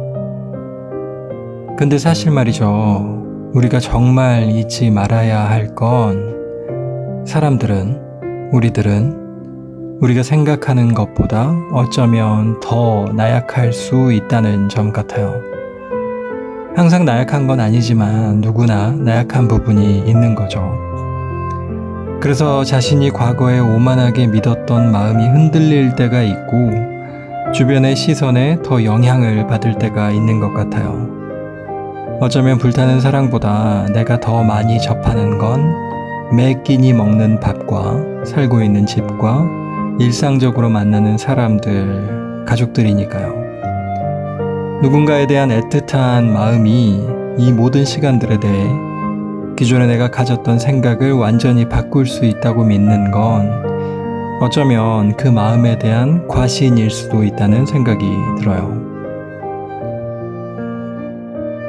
전에 어디서 그런 말을 들은 적이 있어요. 연애를 할 때 가장 건강한 관계는 이 관계가 언제든 끝날 수 있음을 인정할 때 나오는 거라고요. 저에겐 아주 공감이 되는 말이었어요. 우리의 사랑이 그렇게 대단하지 않음을, 언제든 그게 끝날 수 있음을, 우리의 사랑 말고 그 사랑의 여백에 있는 것들이 작지 않음을 생각하는 게 어쩌면 건강한 사랑을 할 수 있는 방법이라는 생각이 들었어요. 그 사랑의 여백이 사랑을 더 키워주기도 갉아먹기도 하니까요. 사랑은 이벤트가 아니라 생활이니까요. 어쩌면 나의 나약함을 인정하는 게 내가 그나마 주어진 조건에서 가장 강해질 수 있다는 생각이 들었어요. 나는 언제나 약해질 수 있는 사람이기 때문에 위험한 상황에 처하지 않도록 노력하는 것, 내가 시험 들 수 있는 상황을 피해보려고 하는 것, 나는 뭐든 이겨낼 수 있다고 과신하지 않는 것, 어쩌면 이런 것들이 지속 가능한 사랑의 방법일 수도 있겠다는 생각이 들었어요. 사랑만큼 사랑의 여백 역시 봐주는 거요. 또 모르죠. 그렇게 인정할 거 다 인정했음에도 여전히 남아있는 게 있다면 마지막 레터를 쓸 기회가 있을 수도 있지 않을까요? 오늘 영화 The Last Letter에 대한 생각은 여기까지였어요. 오늘도 달콤한 밤 되세요.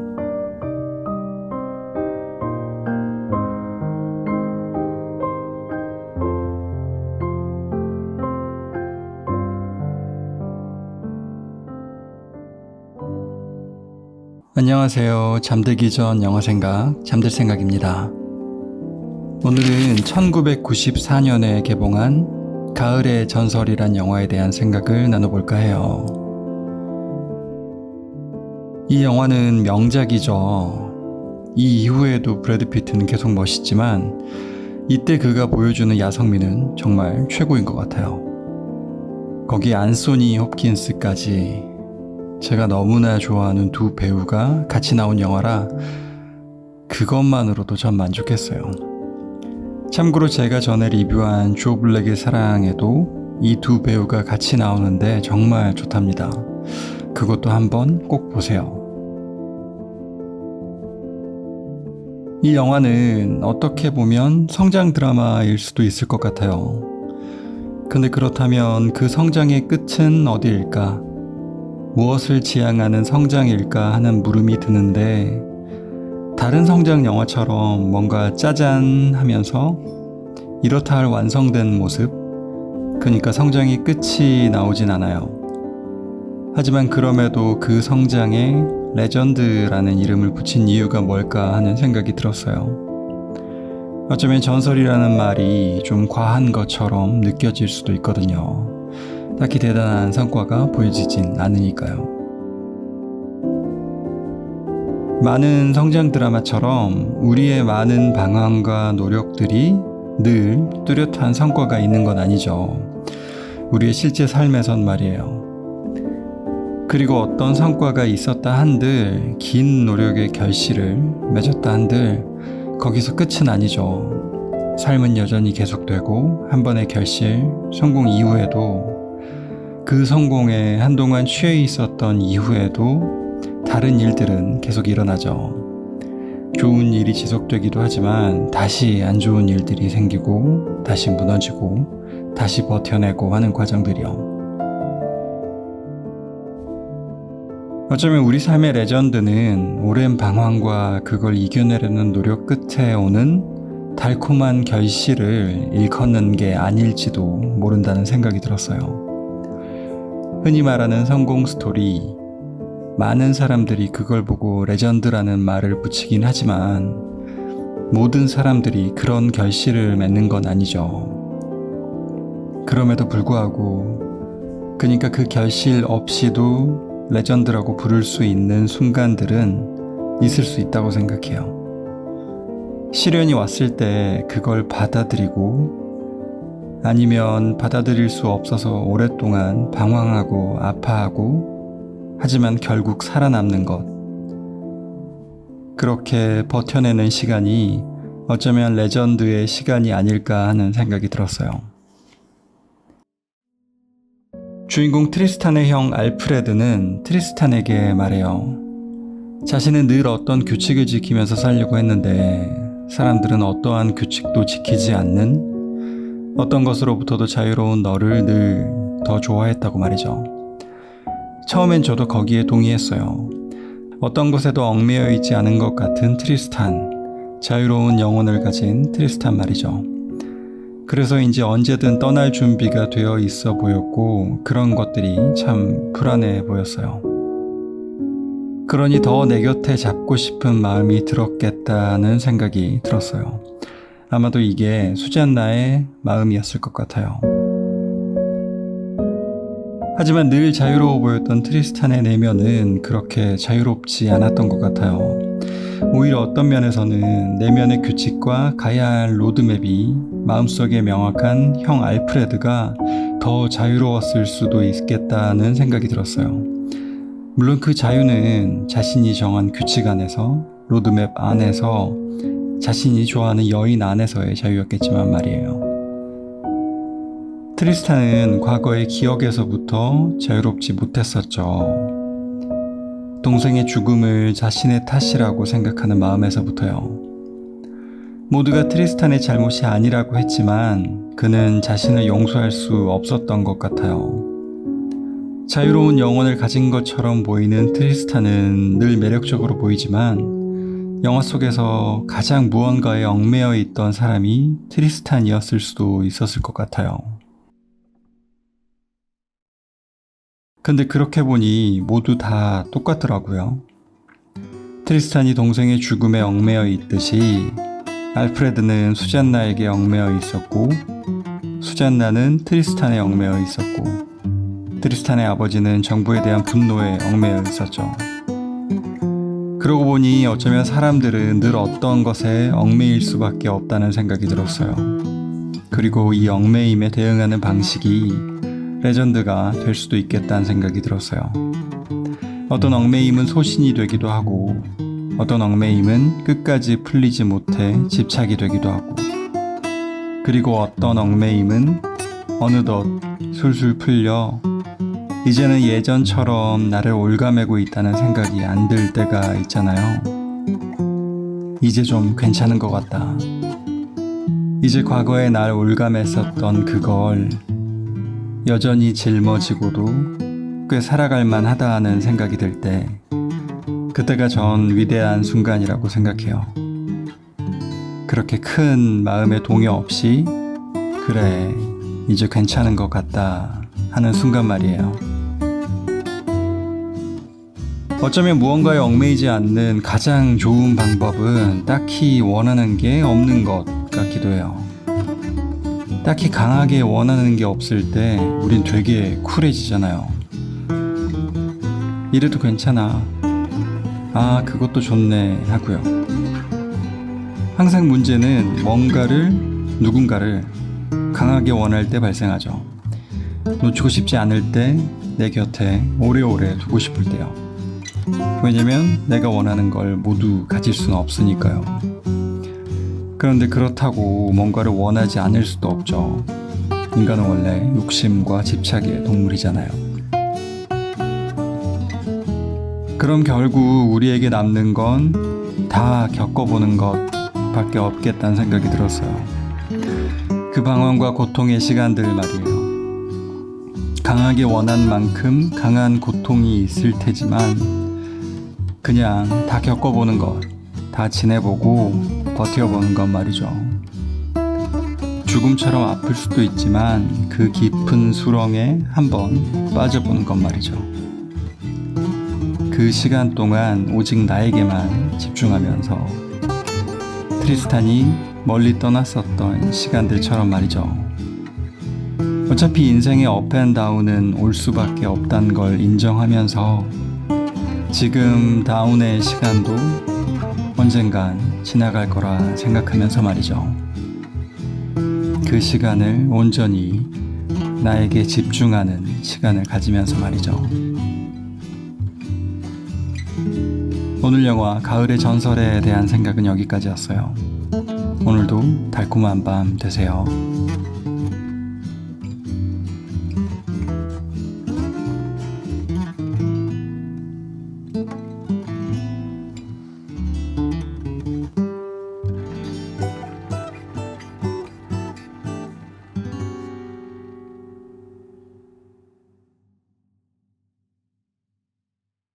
안녕하세요. 잠들기 전 영화 생각, 잠들 생각입니다.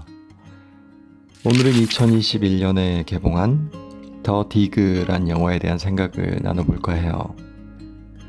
이 영화는 그렇게 화려한 영화가 아니에요. 하지만 차분한 밤을 가지고 싶을 때 분명 도움이 될 거라 확신해요. 묵묵히 자신의 생각을 지켜가는 사람들의 얘기거든요. 꽤 괜찮은 영화라 생각해요. 와인 한 잔과 함께 조용한 밤에 보시길 추천드려요. 영화의 제목처럼 이 영화는 발굴에 대한 얘기예요. 역사적 유물을 발굴하는 사람들 이야기죠.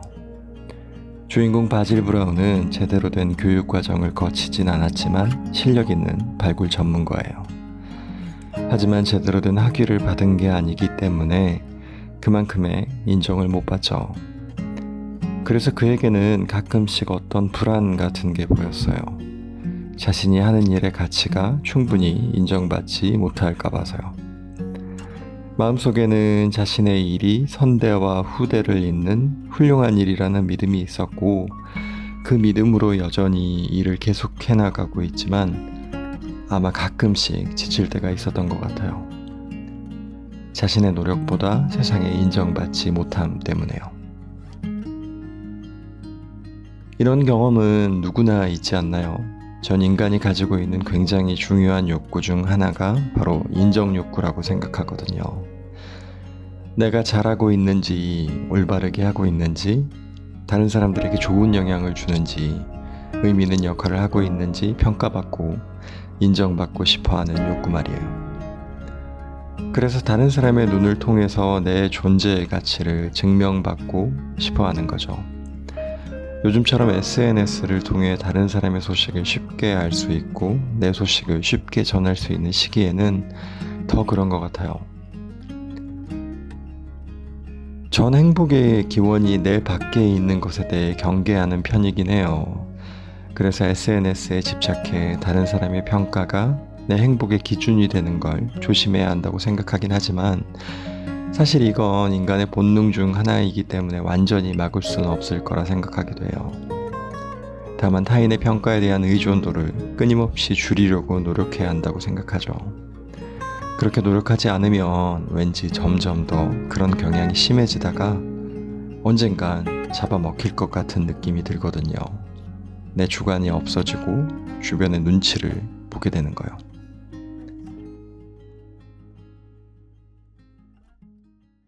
발굴 현장의 가치가 주변에 알려지면서 대형 박물관 팀에게 발굴 작업의 주도권이 넘어갔을 때 아마 바질 브라운은 직감했을 거예요. 아, 죽서서 남 줬구나. 내 역할은 여기까지겠구나. 하고 말이에요. 실제로 새로운 발굴 작업의 지휘자는 학력이 미천한 바질 브라운을 무시하기도 하죠. 그런데 바로 이때, 그러니까 내 일의 가치가 의미 없어질 거라는 생각이 들 때를 잘 생각해보면 그 의미 없음을 느끼는 시작이 남들의 평가인 경우가 많은 것 같아요.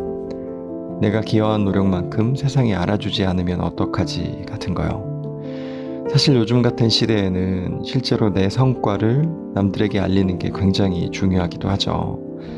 왜냐면 남들이 내가 뭘 했는지를 알아야 나의 가치가 올라가고, 그래야 내 보수도 올라가고, 내가 더 좋은 곳으로 갈 수 있으니까요. 이제 혼자서 뭔가를 묵묵히 완성해내는 장인들이 많이 있던 시대가 아니니까요. 그래서 남들로부터 좋은 평가를 기대할 수 없는 상황을 감지하고 바질 브라운이 발굴 현장을 떠나려고 했던 마음에 깊이 공감이 됐어요. 나라도 저러겠다. 자존심 상해서 어떻게 붙어있나. 어차피 이제부터는 열심히 해봐야 공을 남들이 다 채갈 텐데 하고 말이죠.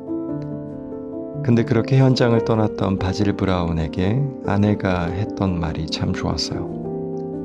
사실은 내가 세상에 알려지는 것보다 내 작업이 세상에 기여하는 걸 더 중요하게 생각해서 그동안 큰 돈이 안 되는 일임에도 그토록 열심히 해왔던 게 아니냐는 내용이었어요.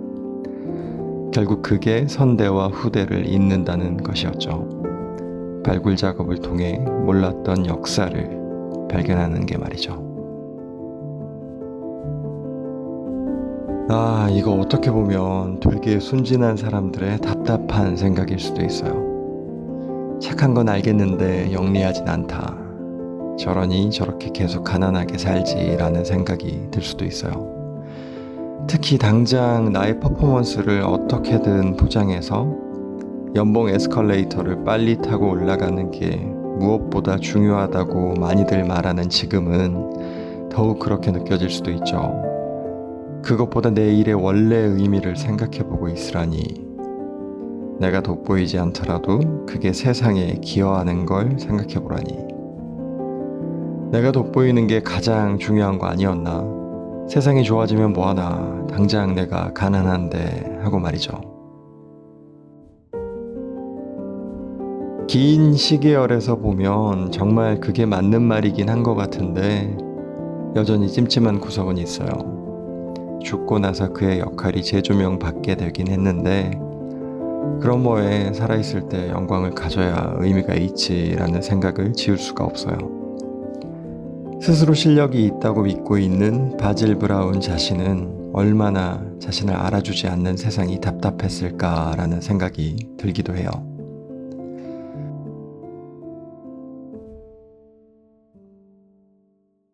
근데 그 와중에 제가 주목하고 싶었던 건 두 가지였어요. 그럼에도 불구하고 그는 자신만의 방식으로 자신이 사랑하는 일을 지켜나가려고 노력했다는 점. 예를 들어 책을 쓰는 행동 같은 거요. 그리고 그런 노력에도 불구하고 자신이 정말 약해졌을 때 잊었던 초심을 다시 일깨워줄 누군가가 있었다는 점이요.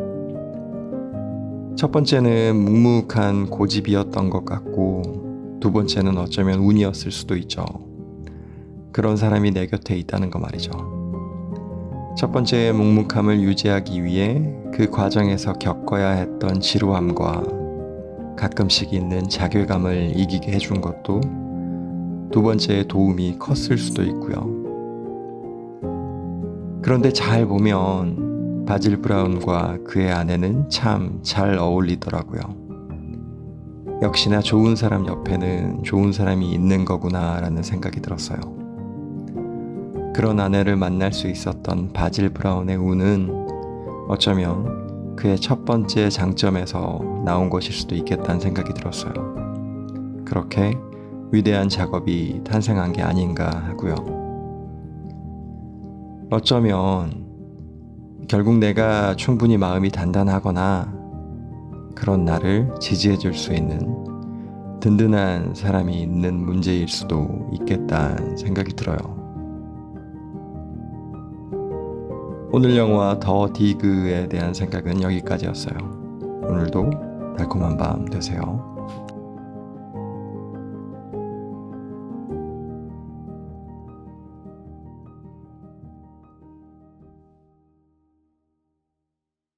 안녕하세요. 잠들기 전 영화 생각, 잠들 생각입니다. 오늘은 2021년에 개봉한 폭격이란 영화에 대한 생각을 나눠볼까 해요. 이 영화는 아주 훌륭한 영화라고 생각하는데 내용이 좀 무거워요. 역사의 안타까운 모습을 보여주면서 삶의 의미에 대해 생각해 볼 수 있는 좋은 영화라 생각해요. 덴마크 영화고요. 세계 2차 대전의 막바지에 일어난 일을 그린 영화랍니다. 살다 보면 누굴 원망해야 하나 하는 생각이 들 때가 있죠. 난 아무 잘못도 하지 않았는데 정말 억울한데 내가 이유도 모를 피해를 당할 때가 있는 것 같아요. 그런 때가 되면 이게 뭐지 하다가 내가 뭘 잘못했지 하다가 직접적인 이유를 찾지 못하고 그럼 이전에 내가 뭘 잘못한 게 있나? 무의식 중에 내가 마음을 나쁘게 먹은 적이 있나? 그래서 벌을 받은 건가 하면서 별의별 생각이 다 들 때가 있잖아요. 그렇게 남을 원망하기도 나를 자책하기도 하다가 결국 절대자에게까지 마음이 옮겨가죠. 제발 도와주세요 하고요. 원래 종교를 가지고 있는 분들은 이미 그 전부터 그를 찾고 있었을 거고요.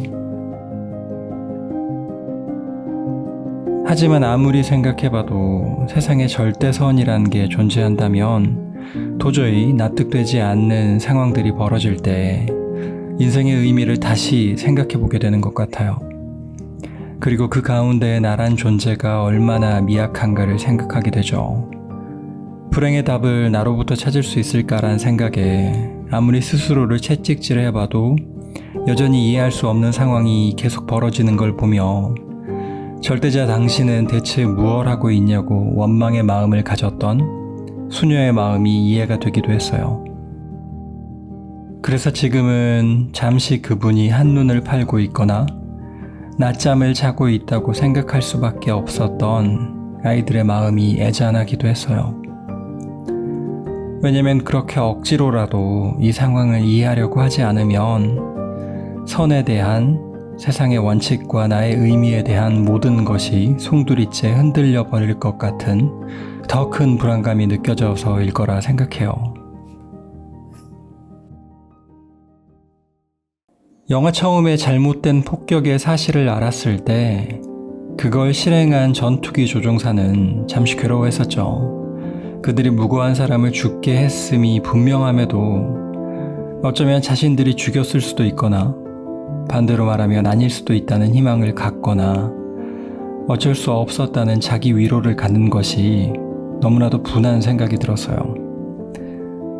하지만 좀 더 보면 그들 역시 전쟁이라는 자신들이 시작하지 않은 변화에 휩쓸려서 그렇게 된 걸 보면 지금의 제가 그들을 또 얼마나 비난할 수 있을까 하는 생각도 들었어요. 그 당시를 사는 사람들의 가치 기준은 지금과 또 달랐을 테니까요. 그렇게 혼란한 상황에서 우리가 당연하게 생각하는 가장 기본적인 것들은 변할 수도 있는 거니까요. 사실 따지고 보면 그 기본적인 것들이라는 것도 어쩌면 지극히 개인적인 문제일 수도 있겠다는 생각이 들어요. 각자에게 시대마다 기본은 다른 거니까요. 그리고 가난, 전쟁 등 어려운 상황으로 갈수록 우리에게 기본적인 것은 결국 단지 살아내는 것, 버텨내는 것에 집중되는 것 같기도 해요. 일단 이 상황을 넘겨야 하고 살아남아야 하니까 이렇게 할 수밖에 없는 거구나 하고요. 대단한 이익을 위한 것이 아니라 정말 단지 살고 싶어서 내린 결정들에 그것이 우리의 마음에 들지 않는다고 남을 함부로 비난할 수는 없는 거잖아요. 그렇게 보면 가끔씩 나에게는 악행처럼 보이는 남들의 행동이 어느 정도는 이해가 될 때도 있어요. 아버지에게까지 비난을 받았던 나치 경찰이 그중 하나일 거예요. 그가 얼마나 대단한 욕심으로 그 일을 시작했는지는 모르지만 시대가 바뀌고 있는 걸 느끼고 이제 자신이 하는 일이 언젠가는 자신을 죽음으로 몰아갈 수도 있겠다는 생각에 그는 그곳으로부터 도망쳐 나오려고 하죠. 이제껏 한 번도 던지지 않아 봤던 질문을 수녀를 통해 하게 됐을 수도 있고요. 경찰이 됐을 때, 그곳을 떠날 때, 그리고 폭격으로 언제 무너져도 이상할 게 없는 건물에 자처해서 들어갈 때, 이 모든 과정에서 무엇이 가장 그다운 행동이었냐고 누군가 묻는다면 전 아마 모든 순간이라고 답할 것 같아요. 어쩌면 그는 그냥 모든 순간 자신이 최선이라고 생각하는 대로 행동했을 거다. 생존하려고 했을 거다라고 말이죠.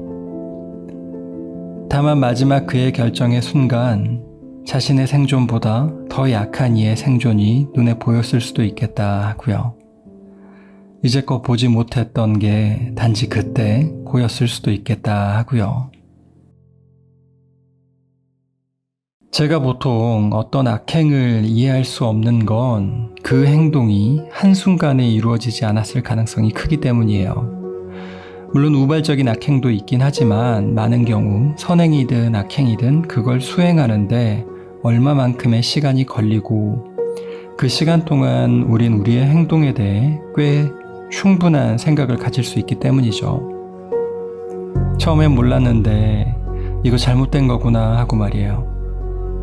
물론 사람마다 이걸 깨닫는 시간은 다르기 때문에 모두가 같은 수준의 악행을 혹은 선행을 하는 게 아니겠지만요.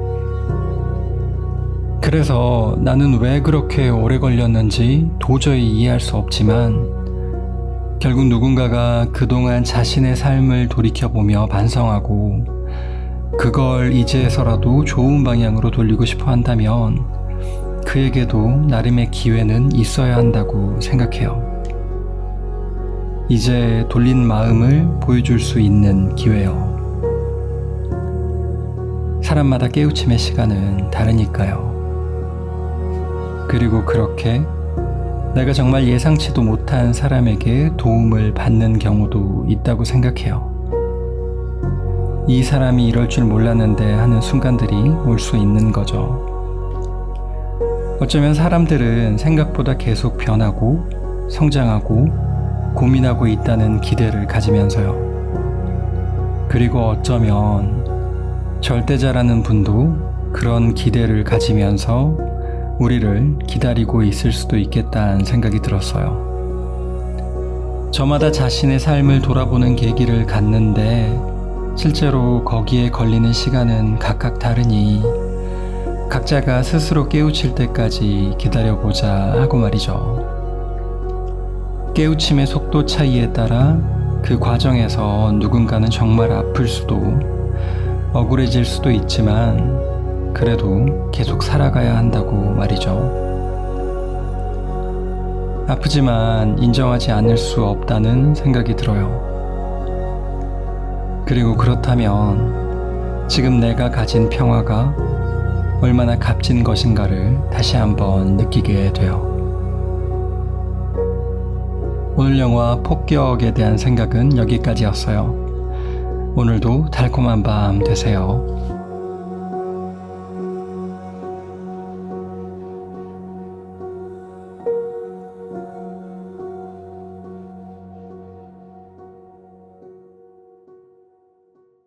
안녕하세요. 잠들기 전 영화 생각, 잠들 생각입니다.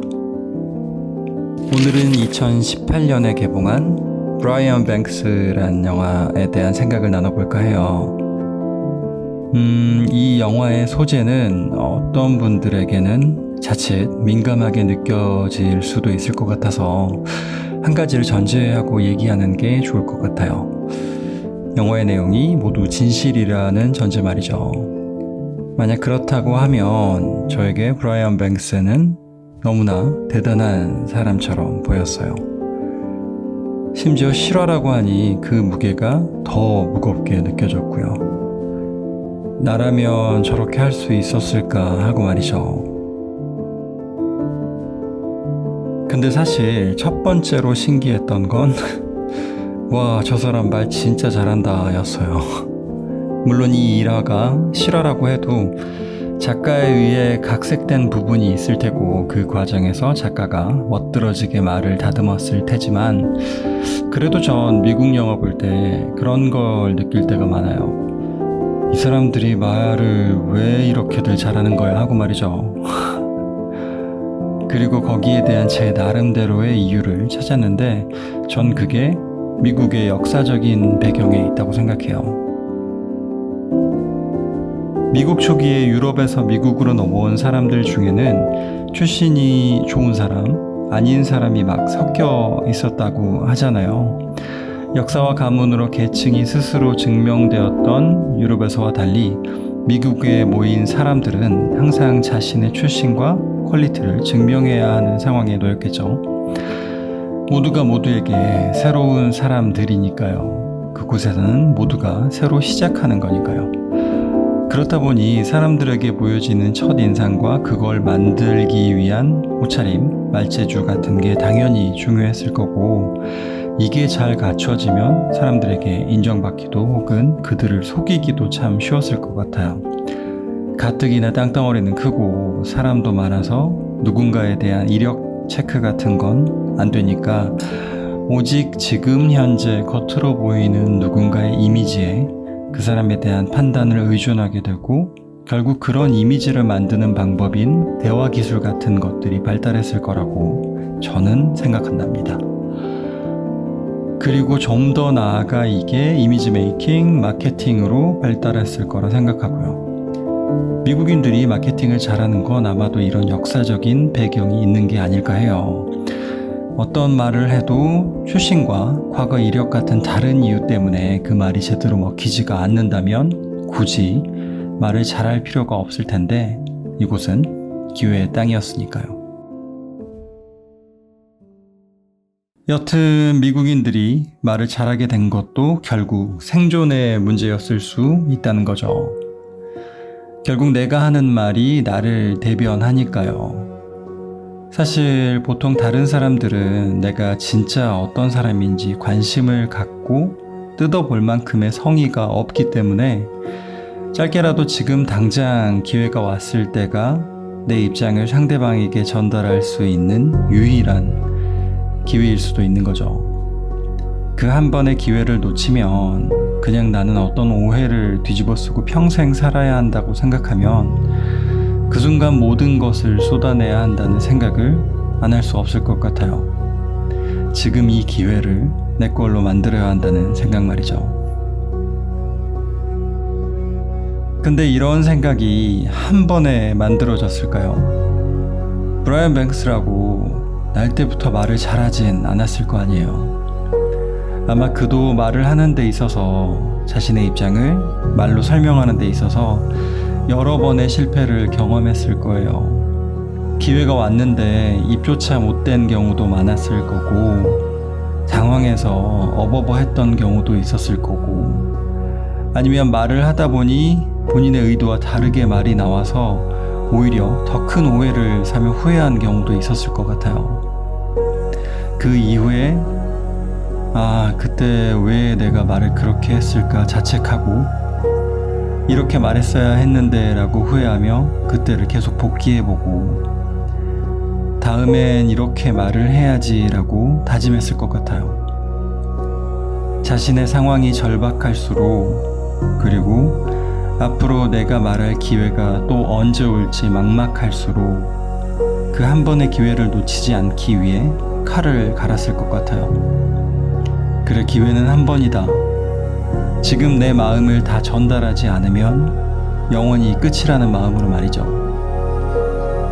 결정적인 타이밍에 모두를 감동시킨 그의 언변은 그렇게 탄생했을 거라고 생각해요. 이거 아니면 안 된다는 절박한 말이죠. 그리고 제가 두 번째로 신기했던 건 바로 그 절박함을 그렇게 오랜 시간 동안 유지한 거였어요. 와, 정말 대단한 건 알겠는데 근데 어떻게 아직까지 안 무너지지? 어떻게 저 상황에서도 포기하지 않지? 같은 거 말이죠. 제가 전에 말씀드린 적 있잖아요. 전 선행이든 악행이든 어떤 행동을 실행하는 때는 우리 스스로가 거기에 대해 생각해 볼 꽤 충분한 시간이 있다고 생각한다고요. 그래서 거기에는 본인의 의지가 충분히 들어있다고 생각하거든요. 근데 아무리 봐도 결백한 상황임에도 몇 년을 감옥에 갇혀 있으면서 그 이후 희망은 찾아볼 수 없는 삶을 살아가면서도 도저히 무너지지 않는 모습이 너무나 신기했어요. 계속 희망을 버리지 않고 계속 바른 생각을 하려고 노력하는 모습 말이죠. 한 번쯤 놓아버릴 법도 한데 그 길고 험난한 시간 동안 생존에 대한 의지를 한 번도 놓치지 않은 게 너무나 신기했어요. 한 가지 태도를, 의지를 긴 시간 동안 일관되게 유지하는 건 정말 어려운 거잖아요. 내가 기대한 대로 결과가 나오지 않을까봐, 또 상처만 받을까봐 차라리 그것보단 내 생각을, 의지를 바꾸지 뭐, 그냥 포기하지 뭐 라고 생각하게 될 때가 너무나 많잖아요. 왜냐면 우린 다 아프기 싫으니까요. 살고 싶으니까요. 근데 브라이언 뱅스는 왠지 죽이 되든 밥이 되든 계속 일어나는 것처럼 보였어요. 이번이 마지막 기회라고 생각하는 것처럼요. 이번에도 마지막 기회라고 생각하는 것처럼요. 마지막이라고 생각했던 직전의 기회가 무너지면 보통 기대한 만큼 무너지는 일반 사람들은 더 크게 무너지는데, 왠지 그는 그래, 한 번 더, 그래, 이번에는 정말 마지막인 것처럼, 이번에는 정말 마지막인 것처럼 이라 생각하며 최선을 다하는 것처럼 보였어요. 그렇게 어느덧 본인의 마지막을 계속해서 갱신하는 것처럼 보였어요. 마치 이제 그게 그에게는 습관과 삶이 된 것처럼 말이죠. 그게 전 정말 멋있었어요. 저도 카피하려고요. 오늘 영화 브라이언 뱅스에 대한 생각은 여기까지였어요. 오늘도 달콤한 밤 되세요.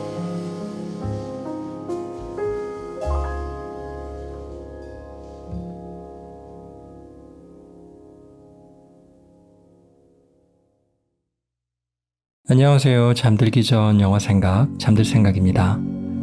오늘은 2018년에 개봉한 마우트하우젠의 사진사란 영화에 대한 생각을 나눠볼까 해요. 이 영화는 좀 무거워요. 나치 시절 마우트하우젠이라는 독일 감옥에서 있었던 이야기예요. 스페인 영화고요. 실화를 바탕으로 한 영화라고 해요. 감옥이라고 하면 지금도 무서운데 예전, 특히 전쟁의 시기, 그 중에서도 악명 높은 나치 시절 감옥에 대한 묘사가 잘 나타나 있어요. 너무 무거울까봐 미루고 있었던 쉰들러 리스트라는 영화도 언젠가 꼭 한번 봐야겠어요. 너무 추악하고 무서워서 부정하고 싶어도 우리에게 있었던 일들은 알아야 한다고 생각하거든요. 꼭 똑같은 일이 일어나진 않더라도 거기에서 인간이 가지고 있는 어떤 습성 같은 건 배울 수 있으니까요. 전 기본적으로 인간은 참 나약하다고 생각하는데, 나약해지지 않으려면 어떤 걸 조심해야 하는지를 발견하곤 해요.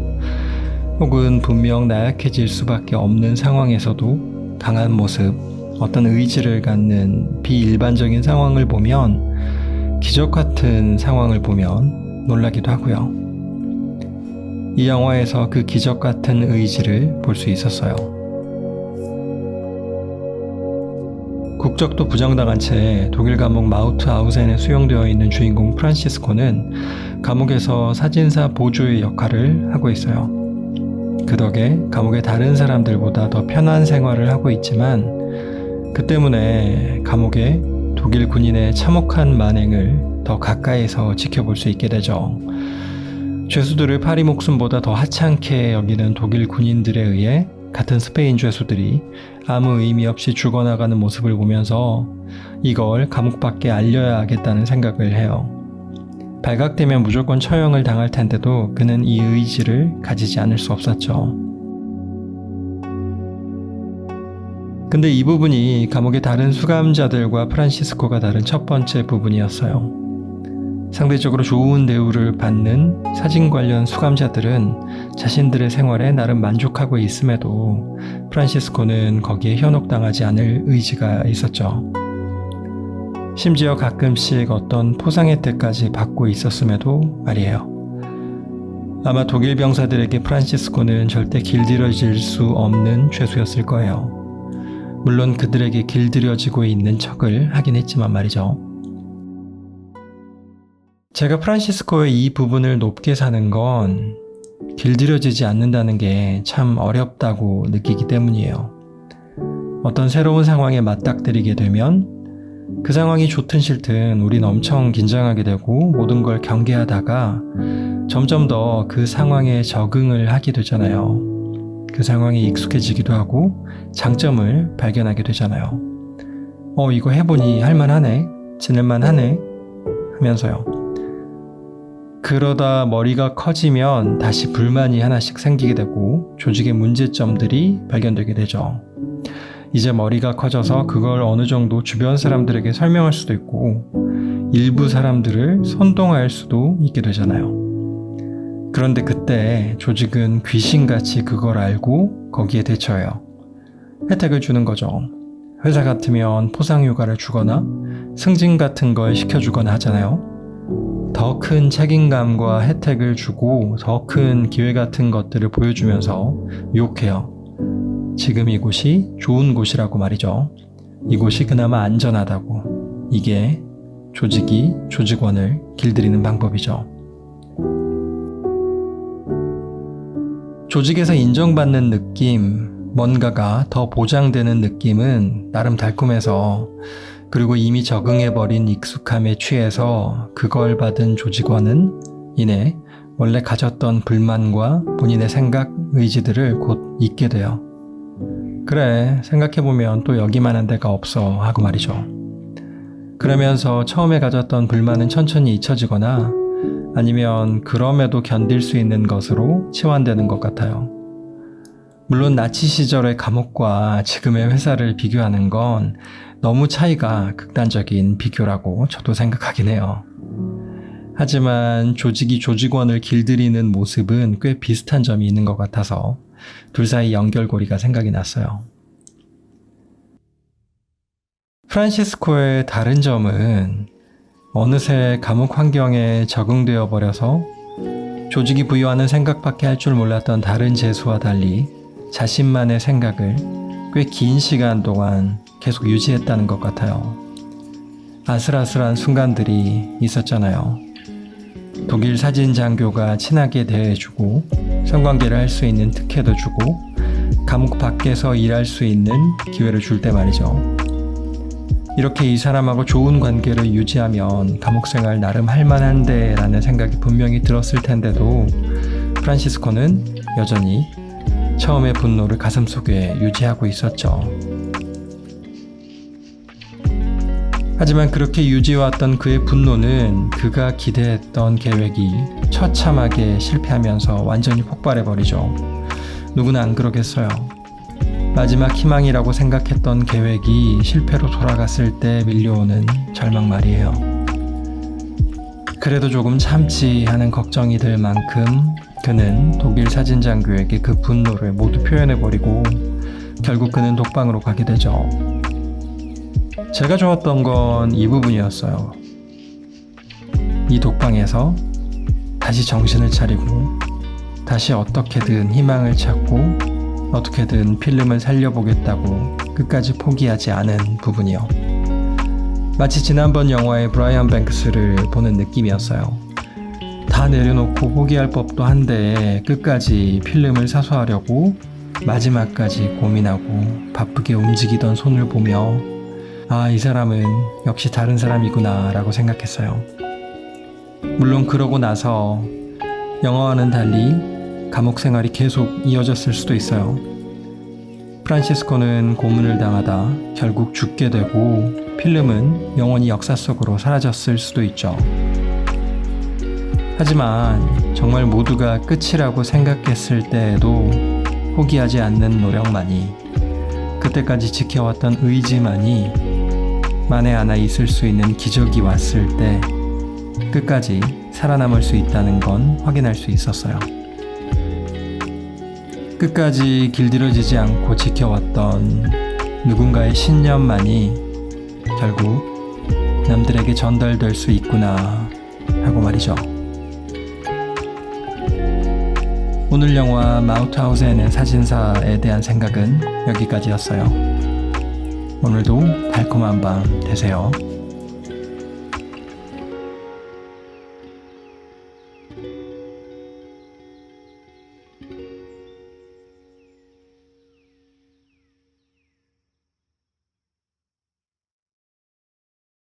안녕하세요. 잠들기 전 영화 생각, 잠들 생각입니다. 오늘은 2017년에 개봉한 몰리스 게임이라는 영화에 대한 생각을 나눠볼까 해요. 저는 이런 영화를 하나씩 찾을 때마다 정말 기분이 좋아요. 아직 내가 못 본 이런 괜찮은 영화가 있다니 하고 말이죠. 정말 재밌기도 하고 의미도 있어요. 어떤 밤이든 마음이 가득 차게 볼 수 있는 영화일 것 같아요. 꼭 보세요. 그리고 심지어 실화 바탕이래요. 주인공 몰리는 굉장히 똑똑한 사람이에요.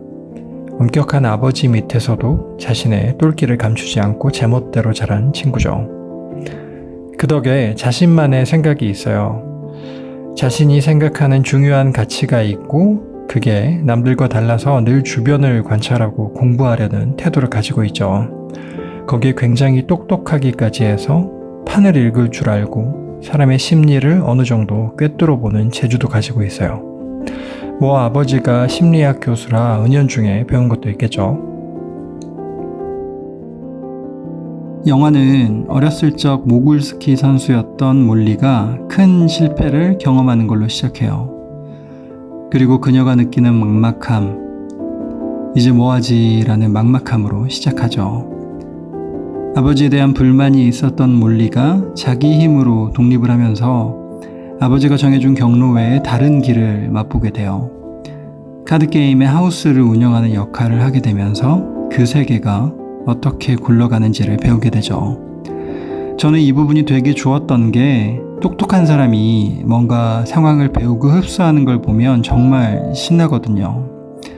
이 세계에 대해서는 머릿속에 아무것도 없는 백지장 같았던 몰리가 여기서 살아남기 위해 급속도로 모든 걸 받아들여가는 과정이요. 옷차림이 바뀌고 말투가 바뀌고 눈빛, 생각하는 방식이 바뀌게 되죠. 애초에 제대로 배운 적도 선입견 같은 것도 없었기 때문에 모든 것에 자신만의 해석이 들어가 있어요. 그러면서 자신만의 관점, 기준을 정립하게 되죠. 여기서 이렇게 해야 한다. 최소한 이 선을 넘어서는 안 된다. 그래도 이것보다 이게 더 중요하다 같은 것들이요. 제가 두 번째로 몰리에게 놀랐던 건 이 부분이었어요. 무언가를 급속하게 받아들이면서도 자기 중심을 잃지 않는 거요. 그건 아마도 어렸을 적 아버지가 스키 훈련에서 보여준 가르침 영향도 있었던 것 같아요. 혹독하고 재수없긴 했지만 훈련, 노력, 나약함, 강함, 승리에 대한 개념과 무의식을 만들어준 것 같아요. 이런 무의식과 무엇이든 흡수해버리겠다는 태도와 타고난 지성과 성공 혹은 승리에 대한 집착이 엄청난 속도로 그녀를 성장시켰음에도 그녀는 쉽게 자만하지 않는 점을 참 닮고 싶었어요. 정말 멋있는 사람이라는 생각이 들었죠. 물론 법을 어긴 점과 마약에 손을 댄 점은 지탄받을 만한 일이긴 하지만 이 역시 순간의 쾌락이나 욕심보다 문제를 해결하겠다는 고민 끝에 내린 편법이라는 점은 굉장히 흥미로웠어요. 그건 나중에 약을 쉽게 끊은 것이나 본인의 죄를 솔직히 인정하는 것에서 다시 한번 확인이 되죠. 결국 그녀가 실패하고 성장하고 위기에 처하고 거기에 대처하는 모든 면에서 한 가지 일관성이 보였어요. 그건 바로 이름에 대한 집착이었죠. 자신의 이름을 지키기 위한 강한 의지 말이에요. 이건 어떻게 보면 자존심 같아 보이기도 하지만 저에겐 뭔가 그 이상처럼 보였어요. 자신의 무엇만을 지키겠다는 것 너머에 무언가를 지키겠다는 것처럼 보였어요. 아무도 시키지 않았는데 그녀 스스로 형성한 지켜야 할 무언가가 있어 보였고 이게 너무나도 멋있었어요. 하우스에 출입했던 유명 인사와 그들의 사생활만 공개하면 그녀가 처한 지금의 위기에서도 벗어날 수 있고 심지어 엄청난 부를 얻을 수 있음에도 불구하고 그 길을 택하지 않은 것, 이건 정말 아무나 할 수 있는 선택이 아닌 것 같거든요. 내가 내 이름이 소중하듯이 그만큼 다른 이름의 무게를 소중하게 생각할 수 있는 것. 나의 잘못을 편법으로 해결할 수 있더라도 결국 잘못과 해결책의 관계가 서로 직결된 게 아니라면 그 해결책을 선택하지 않는 이성. 눈앞에 뻔히 보이는 고통이라도 본인의 책임이면 지고 가려는 용기. 사실 보통 사람들에게는 그녀의 판단이 모두 이상해 보일 수도 있죠. 당장 나에게 손을 대는 결정들이니까요. 하지만 그녀는 세상이 뭐라 해도 세상이 나를 어떻게 보든 상관없이 나는 내가 옳다고 믿는 대로 행동할 거야 라고 생각하는 것 같았어요. 이게 바로 저한테는 너무나 멋있어 보이는 자신만의 생각, 자신만의 의지였죠. 돌이켜보면 그녀의 모든 행동에 그런 것이 묻어 있었어요. 자기 페이스를 잃고 재산을 탕진하는 포커 플레이어를 진정시킬 때도, 형량을 낮추기 위해 몰리의 과거를 왜곡해서 변호하려는 변호사와 얘기할 때도 그녀는 자신만의 판단 기준과 고고함이 있었죠. 맞아요. 이렇게 자신만의 생각이 명확한 사람에게는 뭔가 말로 표현하기 힘든 고고함이 보였던 것 같아요. 행동의 기준이 타인의 평가와 시선에 있지 않은 사람, 옳고 그름의 기준이 세상의 평판에 있지 않은 사람들에게 보였던 공통점이었던 것 같아요. 그렇기 때문에 그녀가 그토록 지키고 싶어 했던 커리어라는 단어 역시 단순히 그녀가 과거에 무슨 일을 했다는 기록 이상처럼 보였죠.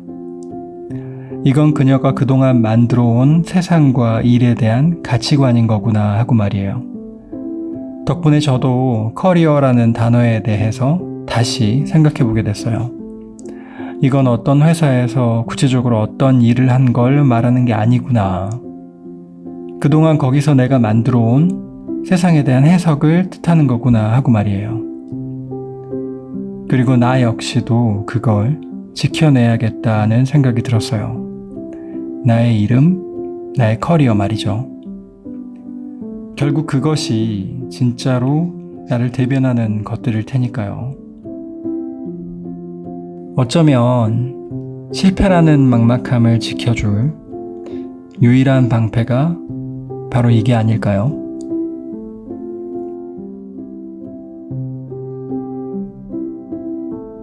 오늘 영화 몰리스 게임에 대한 생각은 여기까지였어요. 오늘도 달콤한 밤 되세요.